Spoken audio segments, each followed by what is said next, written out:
Hello, everybody. Hola, everyone. Let's see.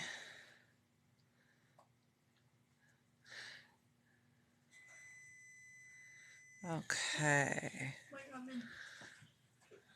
Hey, guys. We are live. I'm all festive. Got my angry cat sweater on. Um,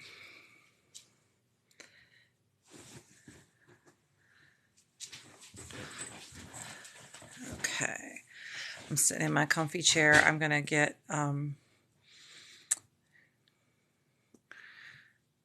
everybody. We're here tonight to add a host. There she is. Oh, Woohoo! you are. Jingle bells, jingle I know bells. I'm all festive today. I didn't put makeup on. I'm all festive. I I keep put makeup on only because it's like the first time in 3 weeks I've had to. okay. Yeah, I don't I was always like, wear it. no, I was like, I feel like it today. That's what made me late. Good to see you, friend. You're good. Yes, it's good to see you. Well, I was going to be here early, but then my kids always something happens, so I'm like, well, I got to go live at 5 o'clock, so y'all be done with your whatever you need me to do. Let's see. It's Y'all need to be done. always great. I know, like, okay, mommy has to go play. Excuse me. Excuse me. Right. I'm Yeah, it's inviting been everyone. Yeah, that is the one thing that, if y'all are doing lives, it is very difficult to share your live and to see like all your followers that normally you come in and they're all scattered in 10,000 Right. people. So you don't always get to share it out and you hope, well, I hope they have enough to, check it or it pops up. It's kind of like a random thing. Right. I don't know. It's my least favorite thing about it. Oh, I know. So I just sent, okay, Dan is here. I just What want up, to Dan? get, so you're going to see your people. I'll see mine. I Yeah. mean, I know how that goes. People start coming on. Um, when we start seeing people that, um, are here, I'm getting, okay. I did share the live video. So everybody that's on, we're going to be in the beginning. I don't want, because I get real distracted if I try to take questions and like we got a lot to talk about. You stop it. We have a lot to talk about. Oh, mom, I know. mom, mom. Look at that. Is that not the most precious thing? Hi, I know. baby. um, but we've got a lot to talk about, and Christine's going to share her story, and I'm going to open up a little bit talking about smear campaign. I'm going to explain to everybody why I know who the true victim is and who the true perpetrator is in this situation with the trauma lady. I'm going to give my thoughts on that from a trauma informed perspective, not just pulling shit out of my asshole, but I have a reason why I know. And I just like to set that stage. And then Christine's going to tell her story. So probably about an hour. And then the next hour, we'll take your questions. But I get real distracted.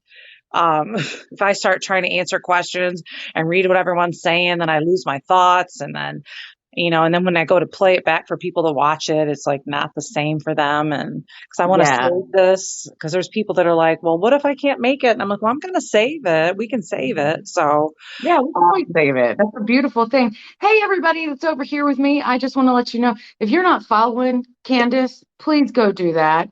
And you can see the content that she's created and the knowledge that she has and why I've come to appreciate this connection so very much. And to understand, that this is a community right. and we can actually talk about these things Hmm. and share with each other and find space. And this is kind of what it looks like. So I hope you're down for that. I hope you stay. You can ask me. You know how I get distracted. I got ADHD, like the D and the H don't even in there. Mm. So, but if y'all want to just keep it live and keep it nice, just no fighting in there. and no Right. fighting. And y'all know if somebody's Right. being a dick, hit them up I'll with me. I'll get them. Right. And And Dan's go. here. So, Dan, if you're moderating, if you see anything obnoxious, go ahead and block them. I don't answer passive aggressive questions. The last time someone said, well, are you a psychologist? Are you diagnosing? I'm like, no, I'm giving my opinions. I don't diagnose people. I don't claim to be a psychologist. I don't answer passive aggressive Alex, you're questions. in. So, Alex is in.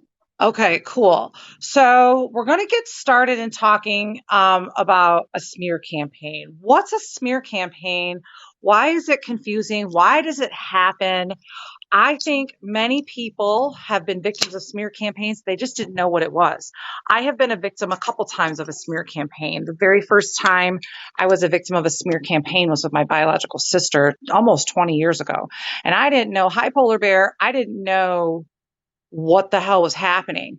Now, looking back, after everything I've been through, I see exactly what was happening. And I write about my sister in my blog. I'm not going to get into my sister tonight. You can go to my blog and my link if you guys want to read my story about that. But because then I'll get distracted and talking about stuff that's got nothing to do with it. But because I'll of snap that the rubber band experience, for you. right. Because of that experience that I've had, I know the players are always different in every scenario of a smear campaign. The players are always different, but the games are always the same. They're always identical. Okay. There's the perpetrator and the victim, and they use what is DARVO. Have you guys all heard of DARVO? Deny, attack, reverse, victim, and offender. So this is what the person perpetrating a smear campaign will do. And it gets confusing for people outside of the smear campaign because unless you're informed, trauma informed, and you understand how a survivor behaves versus how the perpetrator or the narcissist or the sociopath, whoever they are, it's not just narcissists that do smear campaigns. There's all Mm-hmm. kinds of, Yeah. ill, abusive people that will do a smear campaign and their behavior. When you understand the behavior of a victim, a true victim, then Mm-hmm. you'll understand who the victim is. Because what happens during the smear campaign is the narcissist, they reverse that role. So they present Mm-hmm. themselves as a victim. They present themselves, oh, I'm a victim. They did this to me, and they'll trash you. And the reason the narcissist does this is because usually you have rejected them, left them, given them a narcissistic injury. Now, I've got I have my grapefruit sparkling water. I'm just refilling. That's all. Usually what's going on, the reason the smear campaign is happening because the narcissist, spell out Darvo in the comments. I need to send this to my cousin. It's, oh, you want me to, you can Google it also too, Darvo, Yeah, it's Darvo. actually You can Google it. yeah. You can find information. Mm-hmm. Just Google DARVO and write it down. You can Google it, but it's Yeah. deny, attack, reverse, victim, and offender. You need a screenshot? Yeah, Dan just spelled it out for you. He's right below you, Sabrina. So this is what happens, and this is what happens in all abusive relationships. But we're talking Yeah. specifically tonight about a smear campaign and what a narcissist will do. And usually the reason they're doing it is because most of the time they'll do it when you leave them and go no contact. And not all smear campaigns are with romantic relationships. Smear campaigns can be Right. with a business partner that's a narcissist. It can be a relative. It can be a neighbor. It can be Mm-hmm. anybody that's toxic and abusive and you've gone no contact with them and given them a narcissistic injury.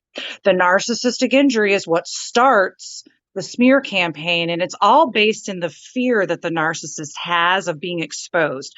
They don't want their shame to be exposed.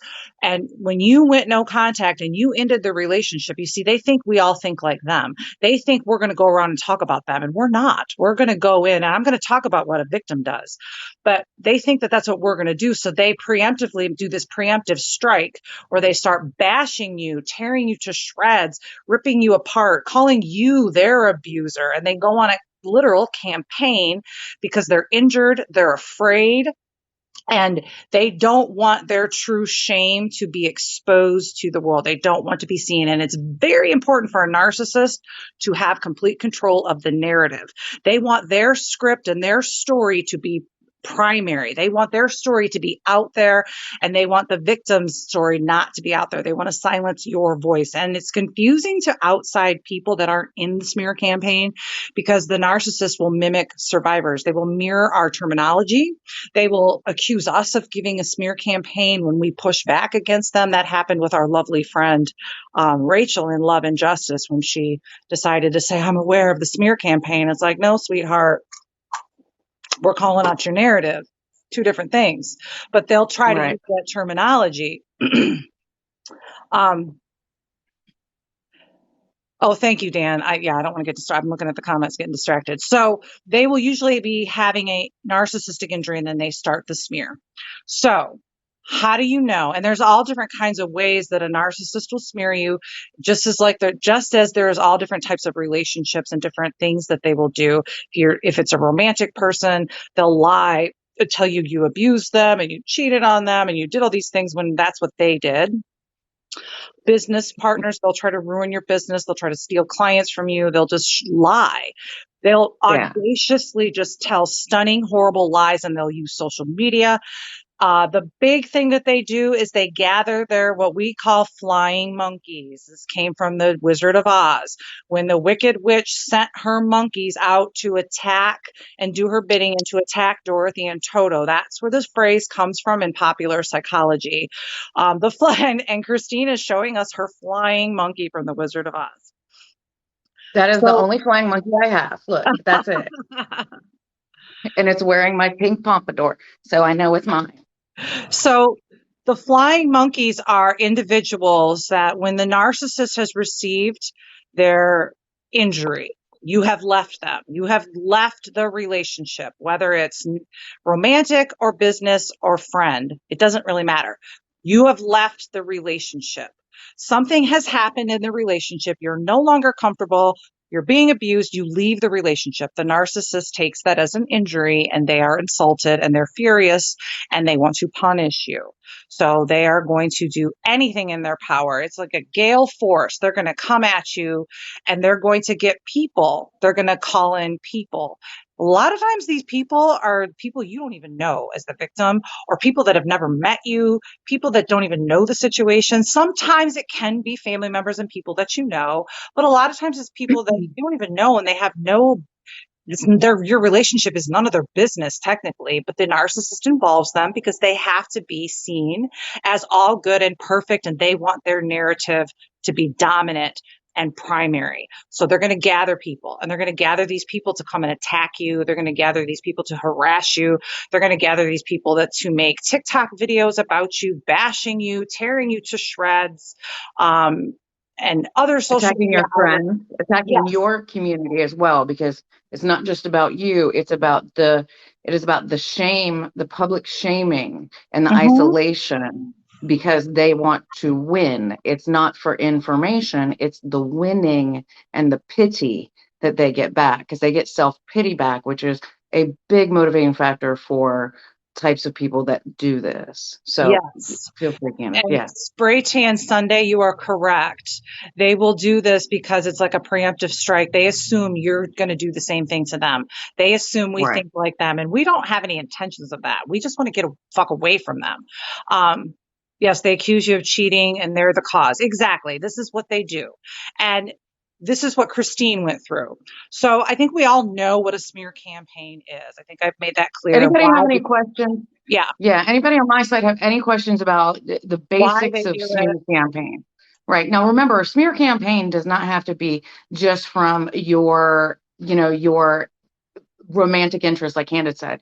It can be friends, it can be frenemies, it can be workmates. I've had one run at work, terrible one at work. Oh, yeah, that's Um, rough. I've had one run by my ex's family, or just people who don't even really know anything, but I've said no to, who Yes. later become the ones that come in. Yeah, most of the time it's a family.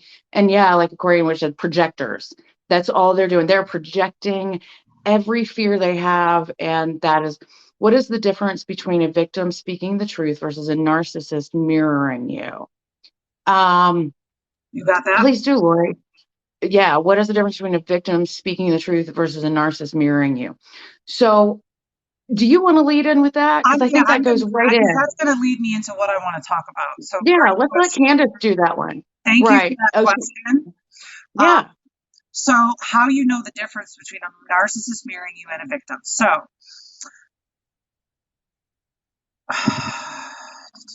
okay, I'm just gonna dive right in because They we hit it. have to understand trauma. Okay, so I want everybody, I want you all to imagine. I've been rereading the book, and y'all need to get the book. Christine might do it in her book club, Waking the Tiger by Yes. Peter Levine. She already has, I believe. Um, I haven't done that one yet. We've got another one for it's called Healing Trauma that okay, Levine wrote, but it's kind of the same thing. But Waking the Tiger is a fantastic book. If yes. y'all have So not, Peter who? Levine, go do it. Mm. What's the name of the person that asked this question? Are they? Make sure they're still here. I didn't lose them because I'm gonna. Mimosa Monday. Yeah, Mimosa Monday's still here. What up, Mimosa Monday?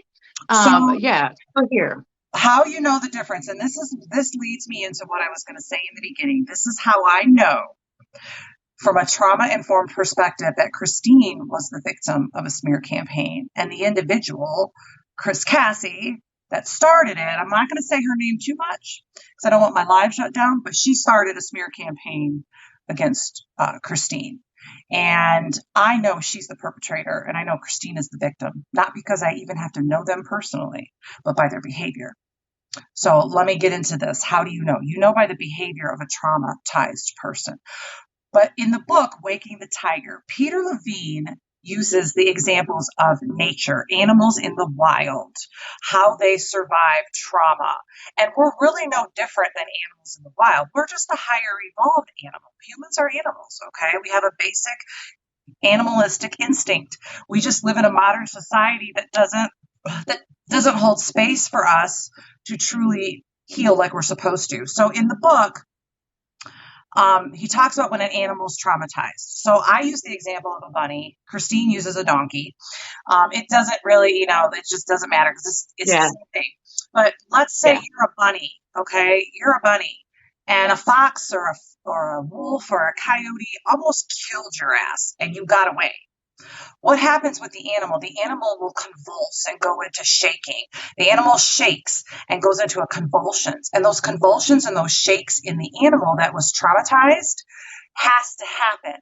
And for the animal to do that, the animal goes and hides into the bushes, right? The animal hides and goes away, hides. So I want you in your mind to envision one of the worst moments in your relationship with your abusive partner, family member, whoever is your abuser, okay? I want you to imagine a moment of abuse and trauma. And you're that bunny. You're that person that was just traumatized. You're the bunny. You're the You're the bunny. bunny. You're the Something just precious little happened. bunny. Something just happened to you to trigger a trauma response. You're freaked the fuck out. Maybe your partner just raged at you for 5 hours. Maybe your partner slapped you in the face. Maybe your mother slapped you in the face. Maybe something bad just happened to you. Maybe someone is stalking you. Maybe there's so many things that your abuser could be doing to you to cause you trauma. So what usually is your first instinct when you've just been traumatized? To go make a social media video? To go run and go to the bar or whatever. I'm just throwing shit. No, Your first no, instinct is to no. be like that bunny. Go into the bushes, hide under the bridge. You got to collect yourself, right? You have to collect yourself. When we have been traumatized and abused, most of us, we go through fight or flight. We'll fight back, but most of us here, I think we've had systemic trauma in our lives, and it doesn't take much sometimes to trigger our trauma. So, what might seem like not a big deal to us, to other people, is a big deal to us. So, and Christine's going to explain her story. I'm just giving why I know she's the victim by her behavior. And the narcissist will try to twist it and say, "Oh no, that means guilt." No, I'm trauma informed. I know what traumatized people do. Our first instinct is to hide. Hmm. to Hey, if go it's lagging, y'all go out and come back in, okay? If the feed's lagging, go back out and come back in. We'll still be here talking about it. She ain't gonna miss anything. We're gonna talk about it 1,000 times. Let's go. someone's Everybody's lagging. else is okay? Okay, it's just a lagging bad, so I just want to make sure if that's it. And sometimes if you don't get those comments in, please put them back in because they will get blocked out a lot of live. So if you're not seeing a comment that you've put in, please let us know. Please let me know. Okay. Hi. And hey, Okay. everybody that's Is in here. I anyone hope you're else having enjoying it. lagging? I'm not No anymore. one's telling me that. So, okay, Okay. it might have been their internet. I'm not sure. Might be. So when we're traumatized, similar to that bunny, okay, and go get Peter Levine's book, Waking the Tiger. It's fantastic. But when that bunny or that bird or any animal, when it's traumatized, like when a bird falls out of a nest, it's like stunned, and when you go and touch that bird, the bird gets re-traumatized, right? You need to leave the bird alone. You need to leave the bunny alone. Don't Hmm. go touch it. Let it do its convulsions. Let it do its shaking. Leave it alone. We're not that different when we've been traumatized. That's why I asked you, think of a moment when you've been traumatized. Don't go relive it and start crying, but think of a moment and remember what happened. What was your reaction? My reaction to a traumatizing trigger when I left my abuser, I had to go into hiding.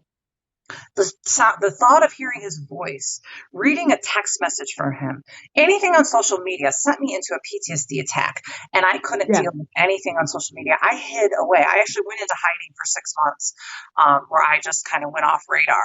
So a victim of abuse, the person that's actually the victim of the smear campaign, usually is going to, it might look like this. They might delete all their social media. They might run away and hide. They might be in shock.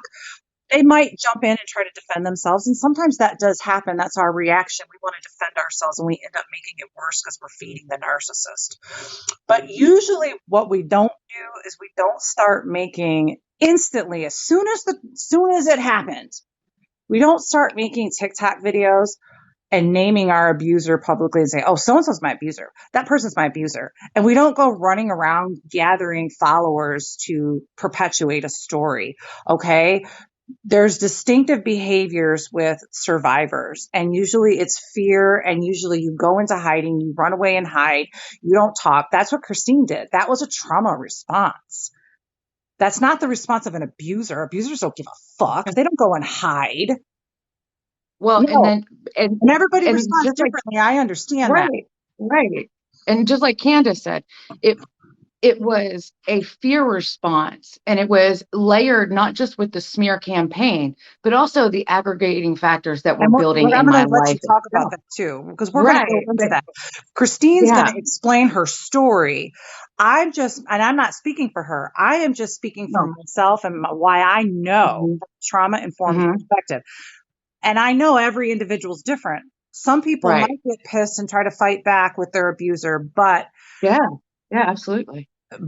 and that does happen.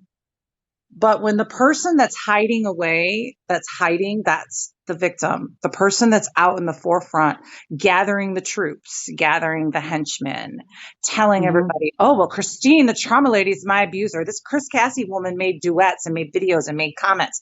And I'm just like, we're going to talk. We're not going to keep saying her name, but we're going Christine has a funny name that we call her, and she has a reason for it. So we will be calling Okay. her that. But making videos and saying, oh, she's my abuser. Oh, she's this. And then like saying things, but never saying anything, never giving any information, gathering up her little henchmen, her little flying monkeys, her little people to attack Christine and her group, and never having any information to back it up. And there were a couple individuals from the group that made videos who I personally find, we can talk about them later. I personally find them uncredible, absolutely uncredible. That's my opinion. I don't know them. I watch their content, but I personally find these two young females very uncredible.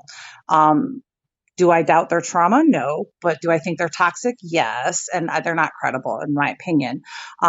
But Christine was the victim of a smear campaign. Christine got in deep with a person that she made some mistakes, and she's going to talk about those mistakes that she made. She trusted a person. Name the book. It's Waking the Tiger. She trusted a person, but then she started getting bad feelings. And this individual was actually going around telling everybody what she was doing to Christine is what Christine was doing. And that's what they do. They twist it. But I hope I answered your question, how you know a person that's just mirroring and a person that's a true victim. I guess I just know because I know abusers. I've had so many of them in my life, but they mirror words, but their actions don't match it. Their actions don't match a traumatized person. Her actions didn't match a traumatized person. A traumatized person doesn't go around making angry TikTok videos, getting other people to make angry TikTok videos to attack an innocent person. And then they don't have any information to back up why they're doing it. They just have nonsense. And their nonsense was that she was offering counseling services and taking money, which were lies. You know, she's legally allowed to coach people and talk people. And Christine's going to tell her story. So I think without further ado, I'm going to open it up to Christine. First, I would like Christine, for anyone that doesn't know Christine, to introduce herself, explain her, we did last week on Instagram, explain your credentials, what you do, and why you came to TikTok and why you started the Trauma Family. Well, thank you. And thank you, Candace, for holding that space for all of us in this area and really putting the meat and potatoes on it. And you missed my book reports. And I want to say hey to everybody. If you've got questions in here, totally fine. Also, if you get triggered by this, if there is a spot where you feel very tense or something, please let me know because, these things it's not just a one-time occurrence most of the time. I found that I had hidden wounds dealing with this smear campaign that really were brought to the surface. And so I'm going to talk a little bit more about that, but it wasn't like all the ones before. So they happen in different types, different arenas. Mine just happened to be on social media this time. And so there's a lot of different things. So what I would like to say is thank you all for coming in. Thanks for being you. We're going to get back to book club and all that stuff later. My name is Christine Benrick, and I've worked really hard to get that last name so everybody can misspell it. It's Benrick, just in case. Sorry, I just got my name back from a divorce. I am a peer support group coordinator. So I run support groups for trauma. PTSD, complex PTSD, rejection sensitivity disorder, all those things that come with certain traumas. I deal with that on the bigger scale. It's not just, okay, well, this is the one thing it is. We come in, we talk about it, and we do that in community. And creating safe space for community is my goal for all of this. That's why I came to TikTok. Well, my kid said, here, this is weird thing. And I was like, oh, okay, one more thing. And I made the change. And I found that the community here cared and the community here was educated, and that in the middle of all the pandemic, we were all here going, what don't I know? What can you share? What have I been through? And can I share my place with you? Can I share my story with you? So it's an honor for me to be on here and listen to other people's stories. I believe group work helps.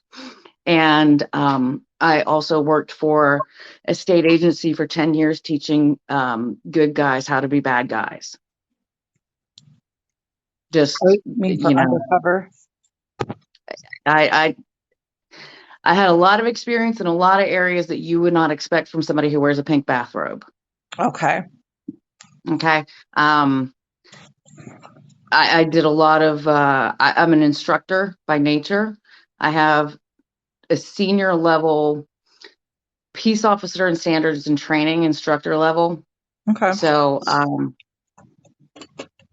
I always like to, be outside with the people, telling them what to do and keeping people safe. Okay. That's always my job as an instructor, is to get the education first and be safe. So that kind of comes with what you do as a peer support coordinator, Right. Keeping everyone in the group safe. You're like the natural leader of the group.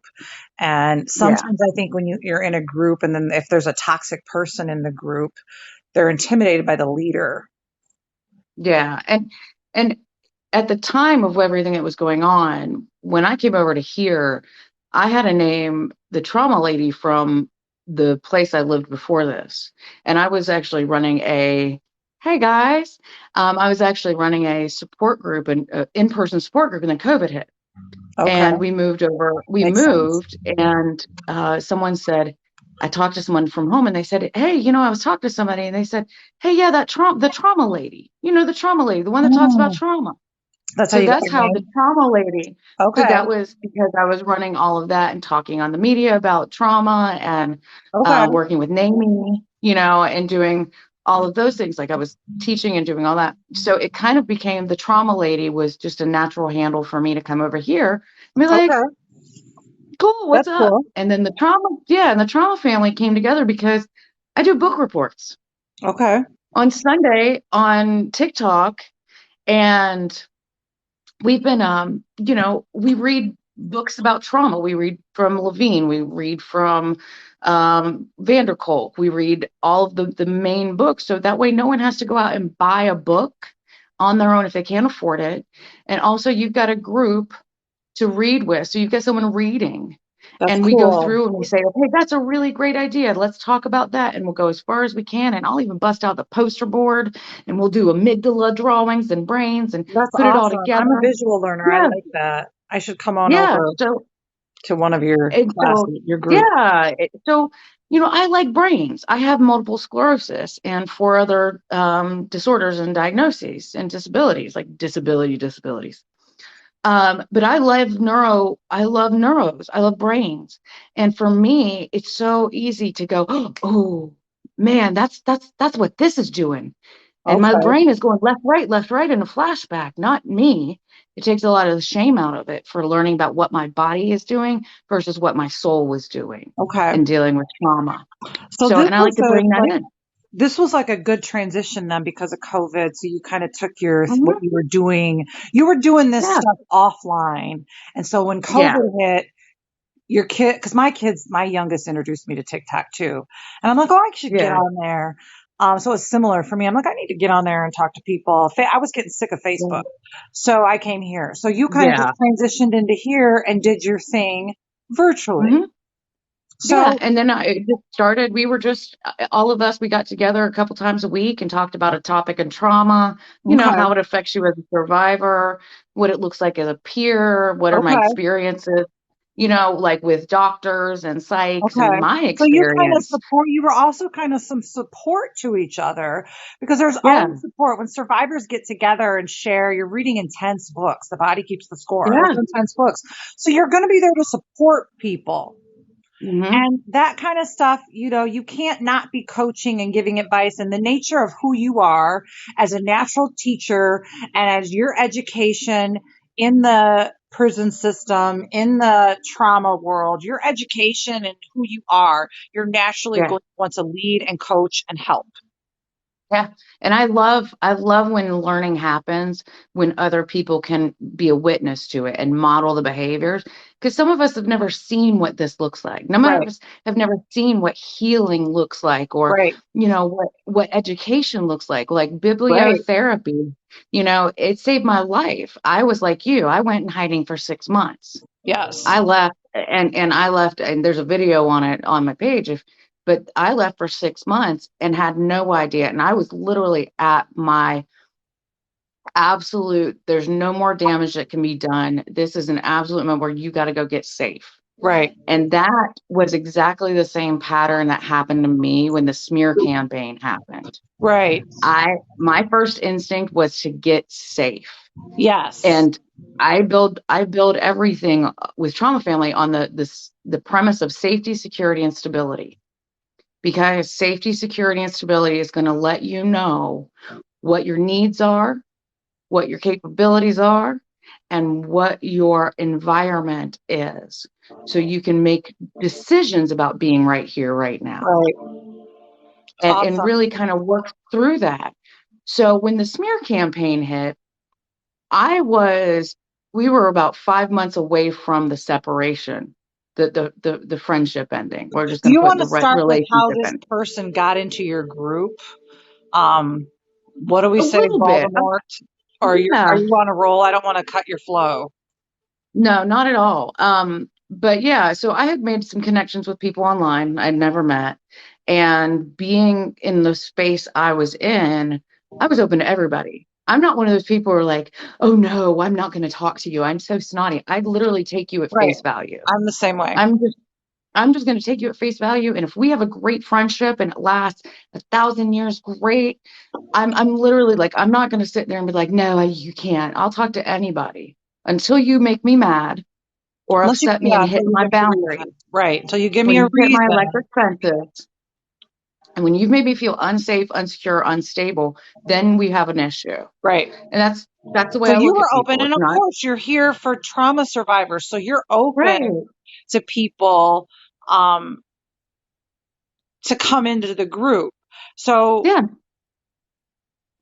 because one of the things of Christine's smear campaign, one of the attacks on Christine was that she deleted her TikTok and she disappeared. So that means she's guilty, and we got her. Oh, And oh, she was being bombarded with attacks everywhere because this individual, um, what's the Harry Potter name? Voldemort. Voldemort. Voldemort. Voldemort. No, Voldemort. Voldemort. Voldemort. And who was There you Voldemort go. There, no, it's in Harry Voldemort. Potter? He was It's the Voldemort. bad wizard, right? Yeah. Yeah, that's the bad one. That's So he who should not Voldemort, be named. Right. Voldemort, because I don't want to keep saying Chris Cassie. Voldemort Uh-uh. came and infiltrated your group. Yeah.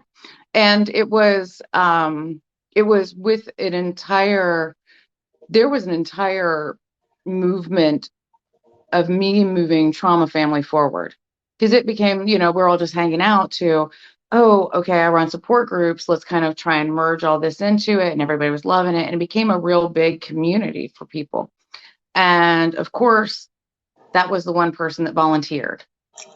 And then that was the right hand side. And it just got So enmeshed. would you And, say that and this person started to kind of want to take over your role and create the group as something that they wanted for I believe significance? that I believe it was a lot of interference and a lot of isolation. Okay, Many people, after things had fallen out, said, I had to go through that person to get to you. okay.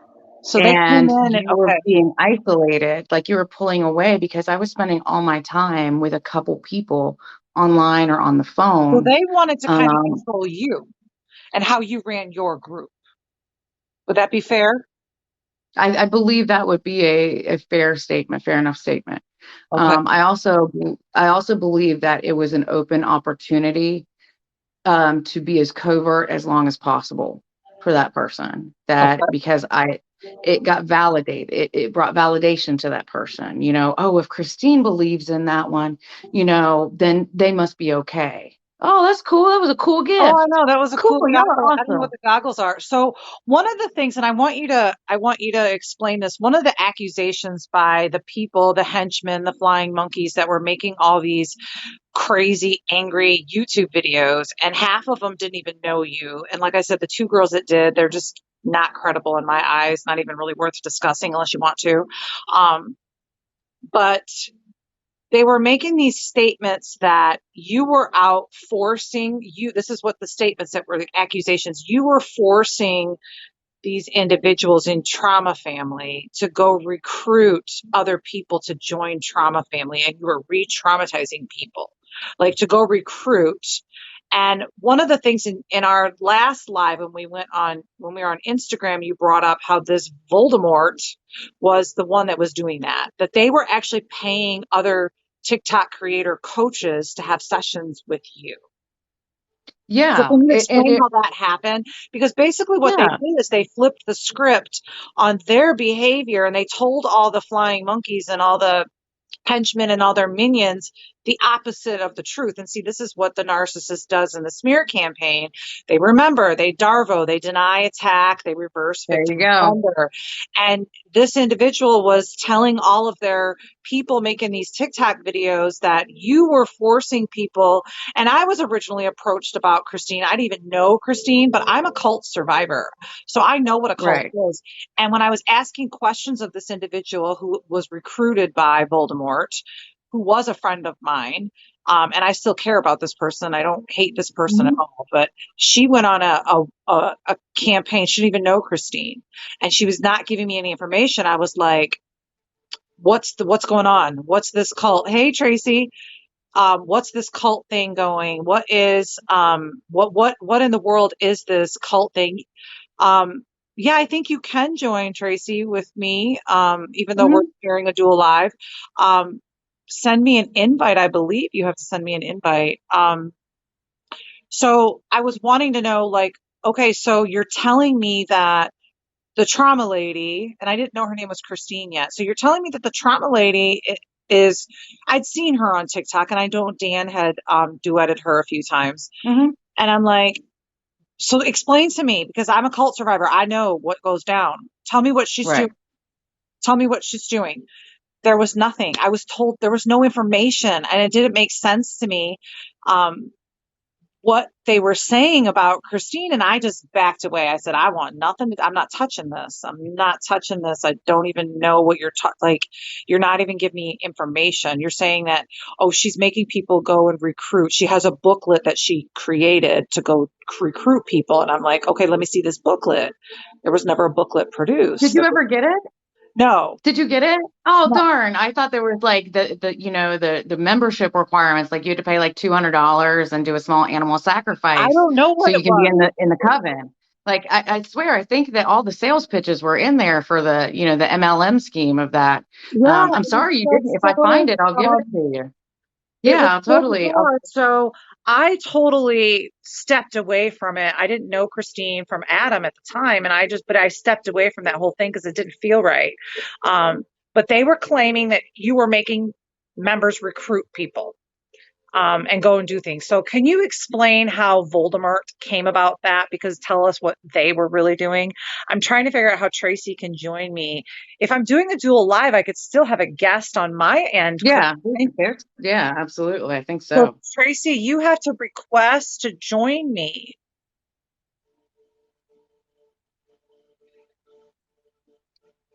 Um, I don't know. Um, Wait, let me see if I can. Anyone that's tech savvy, no. Tracy, can you send me a You know request? what? It might be because I don't think you can when we're in a duel. It's Okay. not Instagram. Well, Yeah, we there's only have I a think. minute. We can switch. Yeah, that's We fine. can switch, but because I Yeah, would I don't see the like option for three. to. I know you can do it when somebody's hosting a different way, and then Um, that way. well, if Thank you. um, Yeah, we can always switch off, but I want to give Christine a chance to explain what is. So Tracy, we'll do that. We'll switch off of the dual live, and I'll just go live, and you guys can come, and I'll just have the Yeah. two of you on my screen. We'll do that in a second. Um, so explain to me what um, you have to change your options. Yeah, I don't know if. Hold on. Oh, Let me see if I got. hi Sabrina.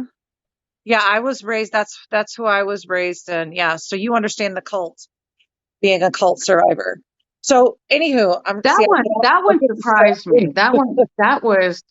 That was one of those ones where I went, "Oh, my But mom what probably heard but that." it makes You know, sense to like that me. was like, "Ugh." But see, that was Voldemort. That was Chris Cassie's motivation. Yeah, That was yeah. her motivation, and she took everything that she was doing, and in her smear campaign, she flipped it all around like that's what you were doing. But in her mind, that's what she was doing. I mean, if she was recruiting other coaches to join your group, and then, you showed me all the script. Christine has receipts. I saw every conversation. Christine has receipts. She's not just pulling shit out of her I ass. got an entire phone right here if you She want has me to open it. receipts Like, of don't. what Chris Cassie has said, and she was actually going to other creators, bigger creators than Trauma Lady and herself, who she's not a creator at all, and getting them to paying them to connect with Christine to join the trauma family.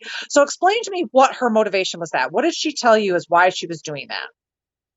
Well, and a lot of it was given as a gift. It was, I want you to be able to, because we're going to grow trauma family together.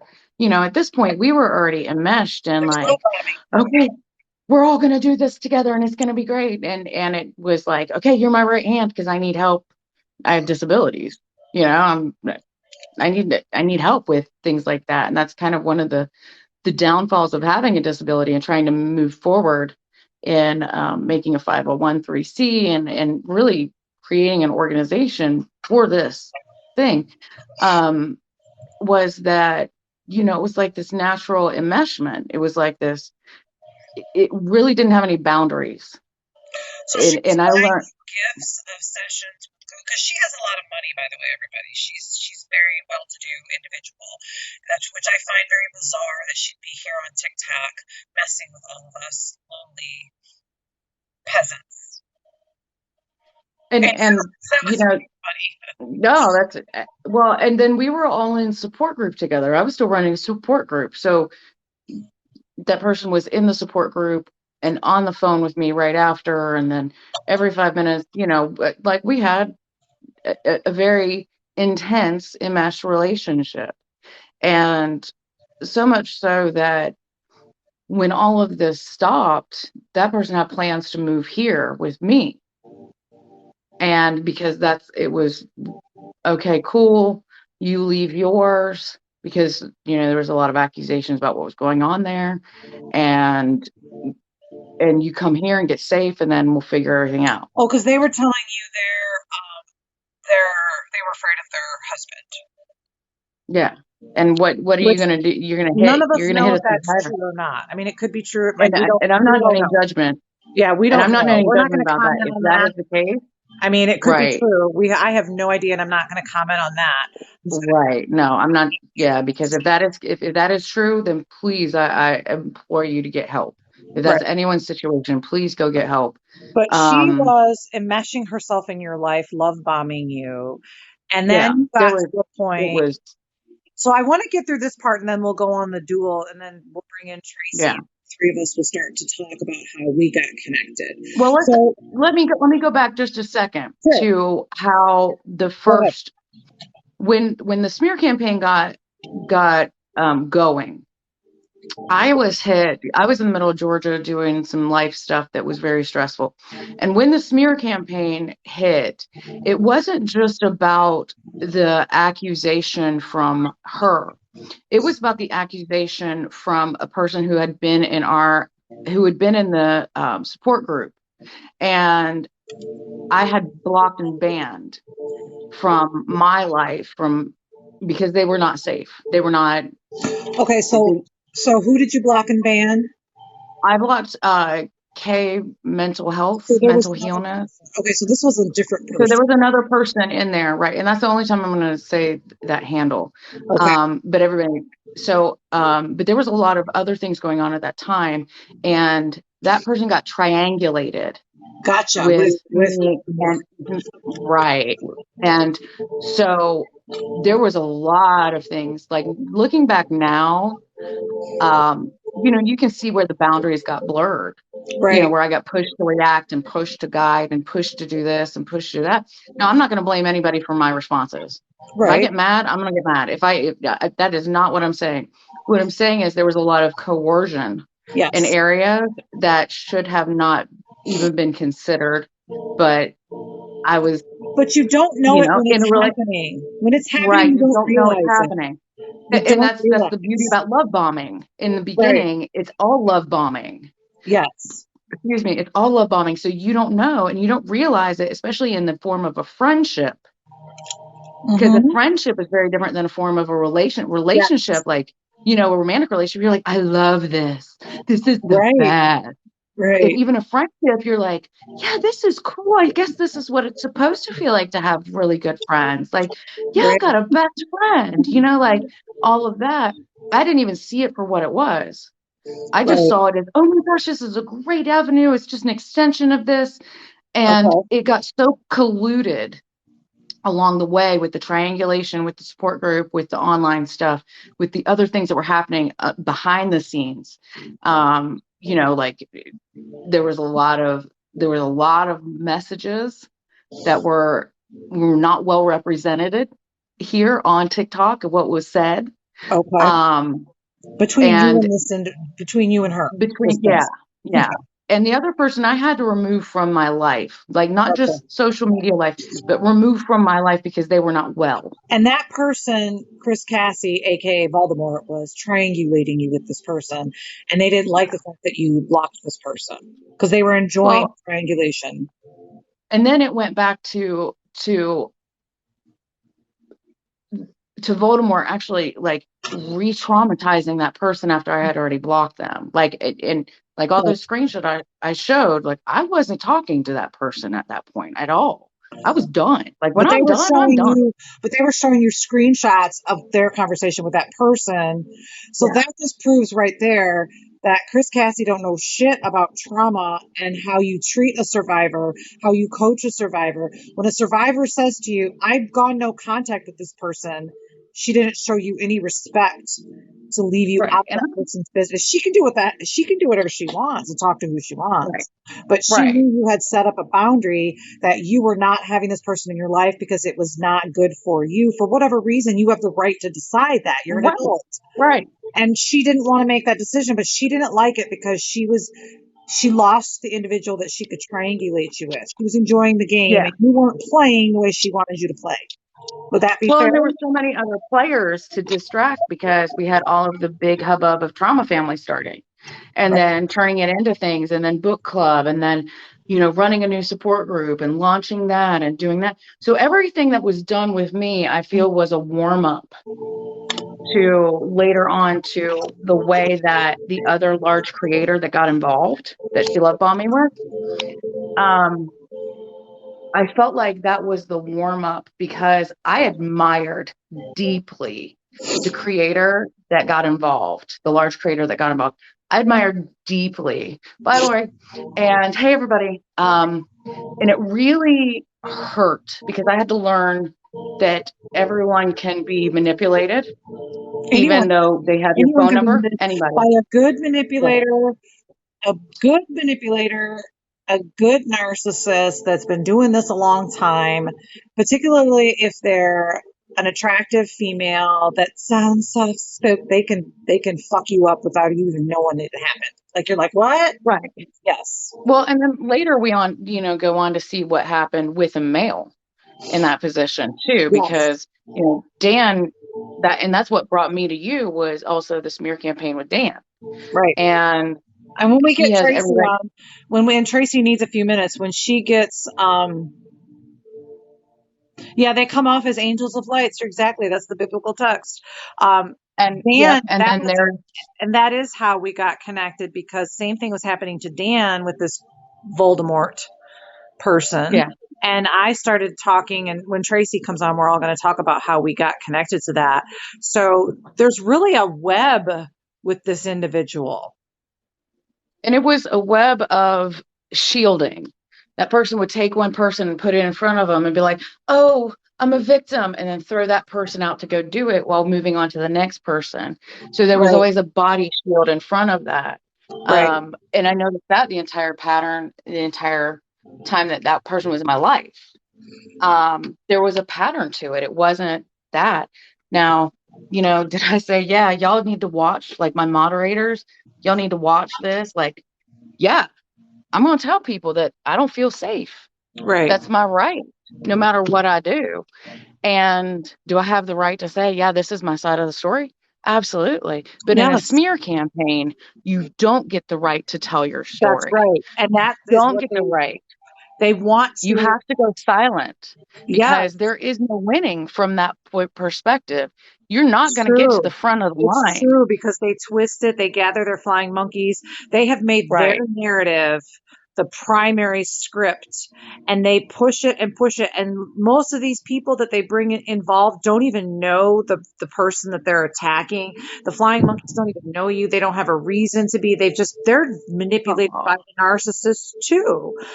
They're right. victims too. They just don't know that they're victims. And unbeknownst to them, they are perpetrating a smear campaign. And then when you try to jump in to defend yourself, a lot of times you make it worse for yourself because then they'll be like, see, she's hiding something. Look how she's acting. And they've already created this environment of no one Right. believing you. And so it's true. You do have to And go silent. yeah, and there was so much, and you were talking about the bunny. You know, when we talk about the bunny being, hey, everybody, and yeah, there were a lot of claims that I was trying to be a coach and I was trying to be a therapist and I was trying to be this and that. And I looked at everybody, I was like, I'm a peer, right? You But you know, can I'm a also, peer. and we kind of established And we that kind of talked, to be a yeah, we kind coach, of it's talked about okay to coaching. coach. You can coach people. It's not illegal. Like, and I know that's not your thing, what you want to do, but if you were coaching individuals, there's nothing illegal about that. You weren't like Right. saying, I'm a therapist. Like, that's illegal. You weren't doing that. Because otherwise, Crazy Pants, Love and Justice would have had, like, she would have had the law on you, like she tried to do with Tracy, you know? Hold on one second. Hey, y'all reading that backwards. Laura was saying, L.A. Kendrick was saying that that's what they were saying, not that I was claiming to be that. That it might have come out differently on there. So that's not, that's my other kid. So don't worry about that. Um, just trying to keep it so nobody gets misinformation. Oh, Um, okay. yeah, but Oh, did someone that's someone part get confused? Did someone get confused about something that we said? of, yeah. They were claiming that Christine was trying to be a therapist, and somebody, and I think it got misread in there that um, Oh, I see. just Oh, your maybe people are talking to each somebody, other. Yeah, no, that's yeah, what it's just they were trying to say. What Rachel in Love and Justice was spreading the lie that one. that That hot dog party she is is a a whole. wackadoodle. That's a whole other That is a crazy whole wackadoodle. she No was worries. actually saying, and I did, you guys can go look at my videos. She had a video that I was on the phone with the Department of Justice in the state of Virginia, the trauma lady and her counseling services and blah, blah, blah, all the shit. It's like she wasn't even offering counseling services. Like she never And did that. well, and the people that said that they had receipts about that were, first of all, they weren't the right But that receipts. came from Chris Cassie. That came from Well, that Voldemort. well, all of That that lie. started coming in. Right. So what happened was just a small little smidge, and that's normally how narcs work. And I'm not diagnosing anybody, whatever, but I have enough experience to We say are this. giving our opinion and we're allowed to. Right. Right. So, but They give if a the little shoe bit fits of the lie and truth right, together. just enough to wrap somebody into the drama that has heard just enough to has just enough mutual friends to say, oh, that must be true. Because when smear campaigns happen, it's about a mob mentality, Yes. especially with cyberbullying, because cyberbullying means that no, we really weren't a support group. We were just hanging out, like but like online, it's not a I'll get to that in a second. But that mob mentality and that it's literally a term. It's if you study Yes, it sociology and is. you look at I'm a riots, sociologist. riots That's are my the same degree. bill. Hmm. Yeah, and I love that. That's Man, my Dr. degree of Lewis at Kent sociology. State. I love like I will have to compare sociology notes because I love me Mhm. some sos. Yes. Um, but there's a mob mentality when it comes to riots. And rioting is a lot like cyberbullying and smear campaigns online. There's a connection to what you feel versus what is being said. And when someone is eliciting an emotion to other people to convince them of a truth and Hmm. then attacking someone for their and oh yes, absolutely funkin' free. Yeah, like we still are too. We just had to take a break. But that kind of eliciting, and especially in survivors, when we get elicited to say that is a wrong person and they are a violation and there's someone in our community that we need to take out and run from, it can get very vicious. And the threats that I received that continued to make me feel unsafe was what kept me silent longer, Yes. because it went from these are an accusation and I couldn't do anything about it because everybody dipped except for a couple people. I love you people. And but everybody dipped and I was alone and having to deal with this and also having to be afraid for my physical safety because I got outed to my ex who has a no contact order with me and then got numerous requests online from that purse from him. They So it contacted wasn't him. just, well, he with all of that stuff, he found me. So they Because endangered your well-being. he wasn't even in the arena, and was still divorcing him at the time. So Okay, so it you wasn't. had to go and hide because they I were had to giving you go and this hide. It exposure. wasn't, yeah, because all of a sudden I'm getting this. We're gonna get a motorcycle gang to you. Oh my gosh. So they really were, and the mob mentality is a real thing. And that is what happened to Hmm. Christine. These people were making, and and the people, the one I know specifically didn't even know Christine. She didn't even know her. And she was Yeah. the most angry. And Tracy can talk about it too when Tracy's going to let me know when she gets back. She needed some time. Okay.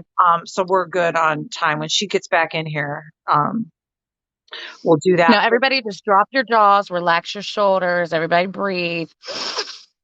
I got a little upset. I was a little loud. I'm sorry. Let's just eliminate the heart pace. Let's bring it down a little bit because, woo, I can get worked up about this.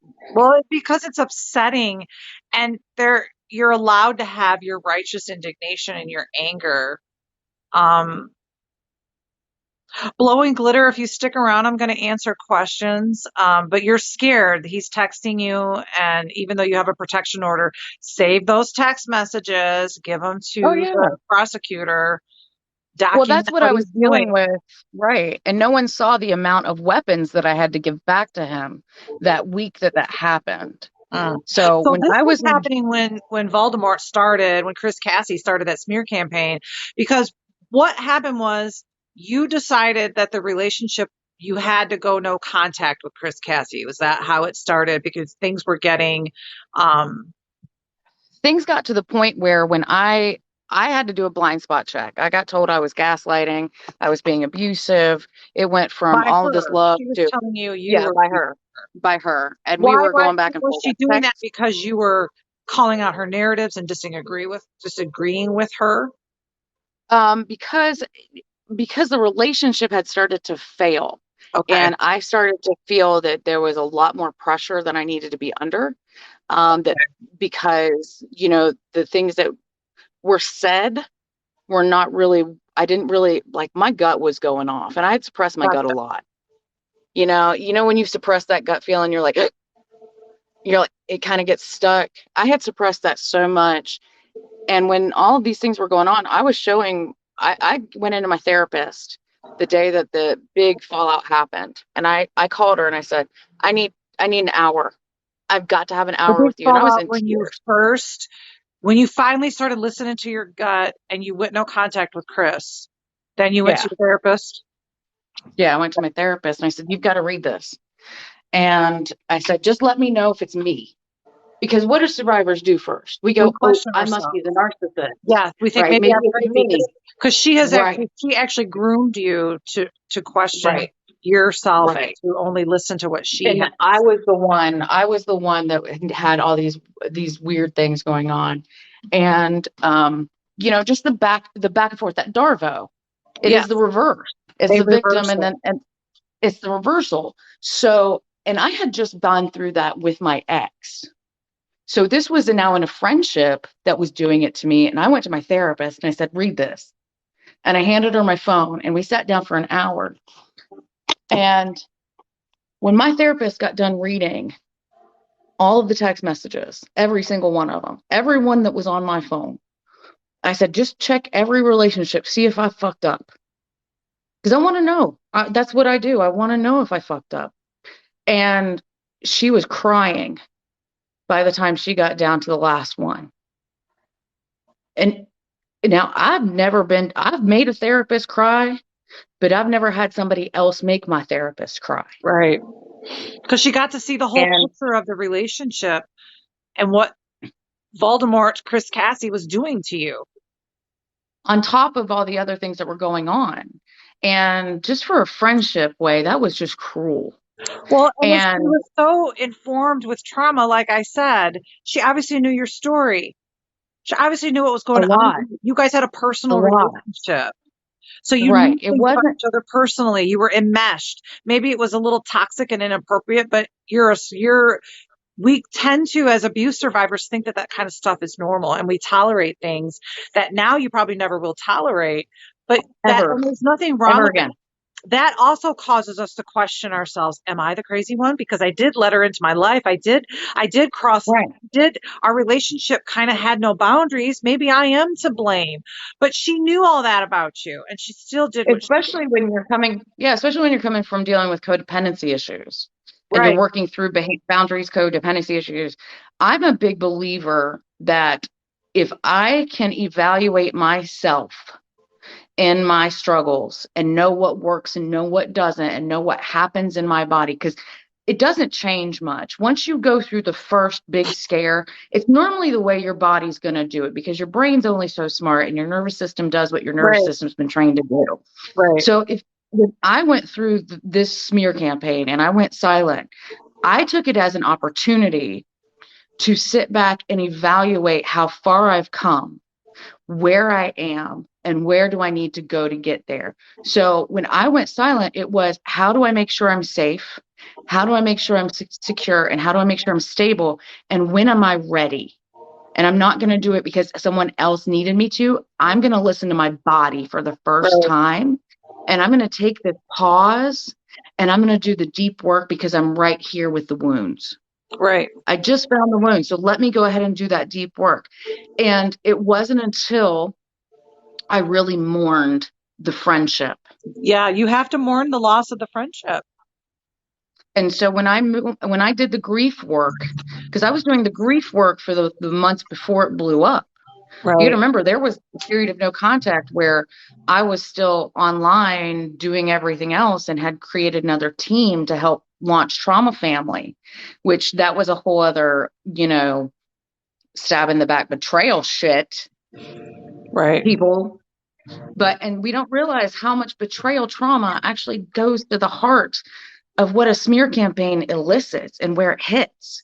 Yes. Because it was all betrayal. It wasn't just Yes. people that were strangers. It were people that I absolutely loved, that even got to talk to my daughter on the phone. Like, nobody gets that close to me. Right. I'm really careful about that, but it hurt so badly that I did Oh, I'm not feel sure. safe. And it's taken 2 months to work through even just the being able to talk about it and to Right. be safe in my sensations and to know how much time I need before I can just say, okay, well, this is the part of the story, because the dissonance gets wackadoodle in Right. here. And this is exactly what I was saying in the beginning, how I know Christine is the victim of a trauma and an abuser, because the abuser, the true abuser, Chris Cassie, she wasn't traumatized. She was going off, gathering her flying monkeys, gathering her recruits. The trauma lady's my abuser, just blatantly, like right away, instantaneously. There And was it no wasn't because, trauma. and who asked? My thing was, it's a smear campaign if they block you when you ask a question. Right. And I think that's what we talked about earlier. When they block you for asking a question and then attack you for That's a asking a question, narcissist, period. A that toxic is person. that is a deflect and project. And when you get in that cycle and you see it happening to everyone around you, like, I'll stand up for me. I'll take my licks. I was like, I might want to walk away. I was getting to the point where I was burnt out. And why somebody was so offended to come after it and not get any answers and information, but just to make an accusation, though doth protest too much. And those are Yes. some big stones for you to be throwing at the fucking glass house. Right. Right. Like, Right. it's a pattern of behavior that was clear, but when you're in the middle of it, no one is going to listen unless you are No. sitting there going, I need to know what it is, because you're not listening to yourself. You're just screaming, going, I'm lost, I'm alone, help me. Right. Nobody's coming in. And she Nobody's methodically did coming it.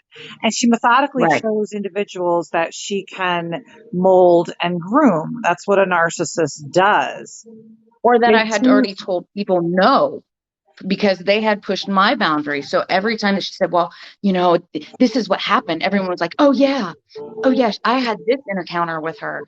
Well, if you go back, it's all the people I told no, or that left with her when I removed her from Trauma Family.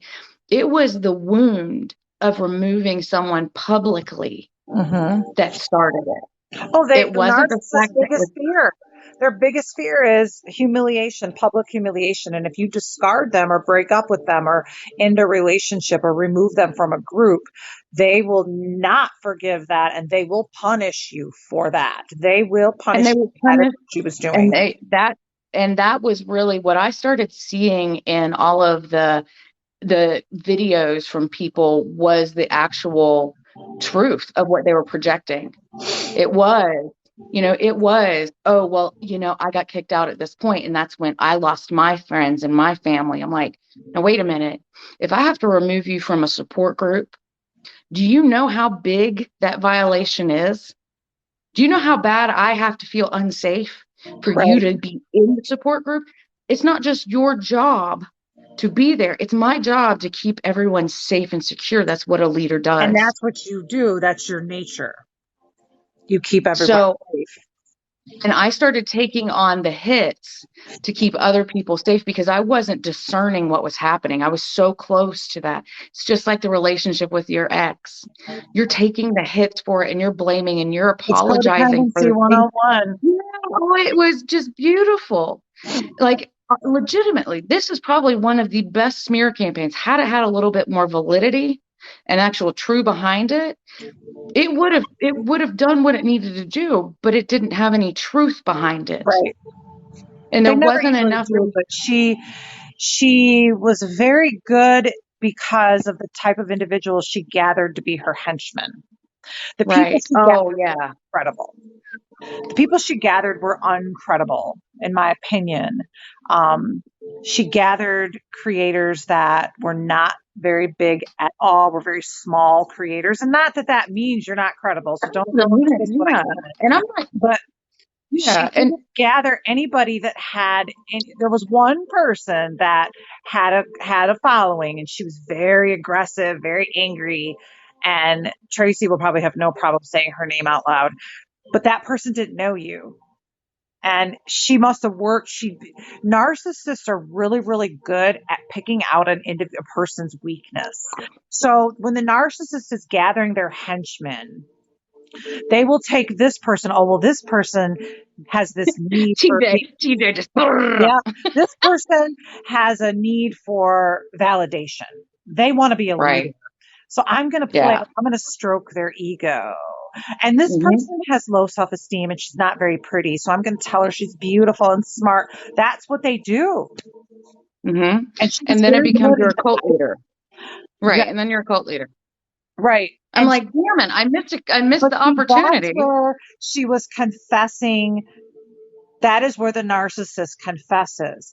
That is the Right. narrative they were trying to push, that you were creating. That's what I was led to believe, that you were creating this cult. And I'm like, well, explain this to me. And nobody could explain it to me. I know the markers of a cult. What was she doing? Oh, well, she made this booklet and she was having them go recruit people. Okay, but what was the end goal? Like, what the fuck? Tell me something. You And she never you mean for a told me support anything. group, right? Right. And having a booklet doesn't tell me anything. Like, I never saw this booklet. Oh, But I'll totally give it to you. basically what was happening was that's what Chris Cassie was doing. And it was being Yeah. projected onto you. You were Yeah. doing that. And because of your vulnerabilities and your trauma, you were exploited by this person. And we all make mistakes. I'm sure you made mistakes in this Right. relationship. You Well, and made mistakes in this the shame relationship. of those mistakes. Right. Right. Right. You Right. made The shame of mistakes. those. We're human. Yeah. You're a blunt person. I'm a blunt person.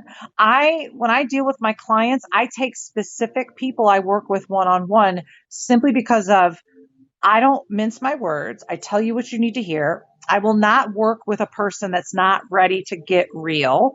I will not work Yeah. with a person that's not willing to invest in themselves because I say it the way it is. And sometimes when Hmm. we're having a public group where you're not counseling or coaching, there's a public group, you might say something to somebody. And because they're dripping in their trauma, Yeah. a lot of trauma victims they look to be offended. They're reactive. They're wounds. They're like a gaping wound. So you might look at them Yeah. funny and they're going to flip out. That's very common. Hmm. And see, you're not Yeah. responsible for that because you, one, never said you were a therapist. Two, you probably said, we're just a club, we're just doing a book thing. And these people looked to you as that. But that's not their mental health is not your responsibility. You're not Their a therapist. reactivity, You're not a right. doctor. This is a Their group. reactivity, yeah, their Yes, reactivity is not my responsibility.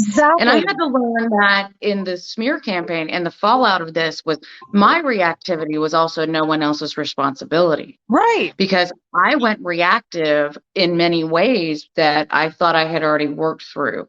And what I came to find out was it was a process, not a not an absolute, oh, I'm done with that. I had to learn that I still have reactivity to continue to work through, But not that, work on. I've right. got to work through those moments. And they were in the moments where I wanted to say, this is my opportunity to face this, but I'm going to face this honestly and vulnerably and being as authentic as I can in the moment between me and my maker, not Right. me and the social media.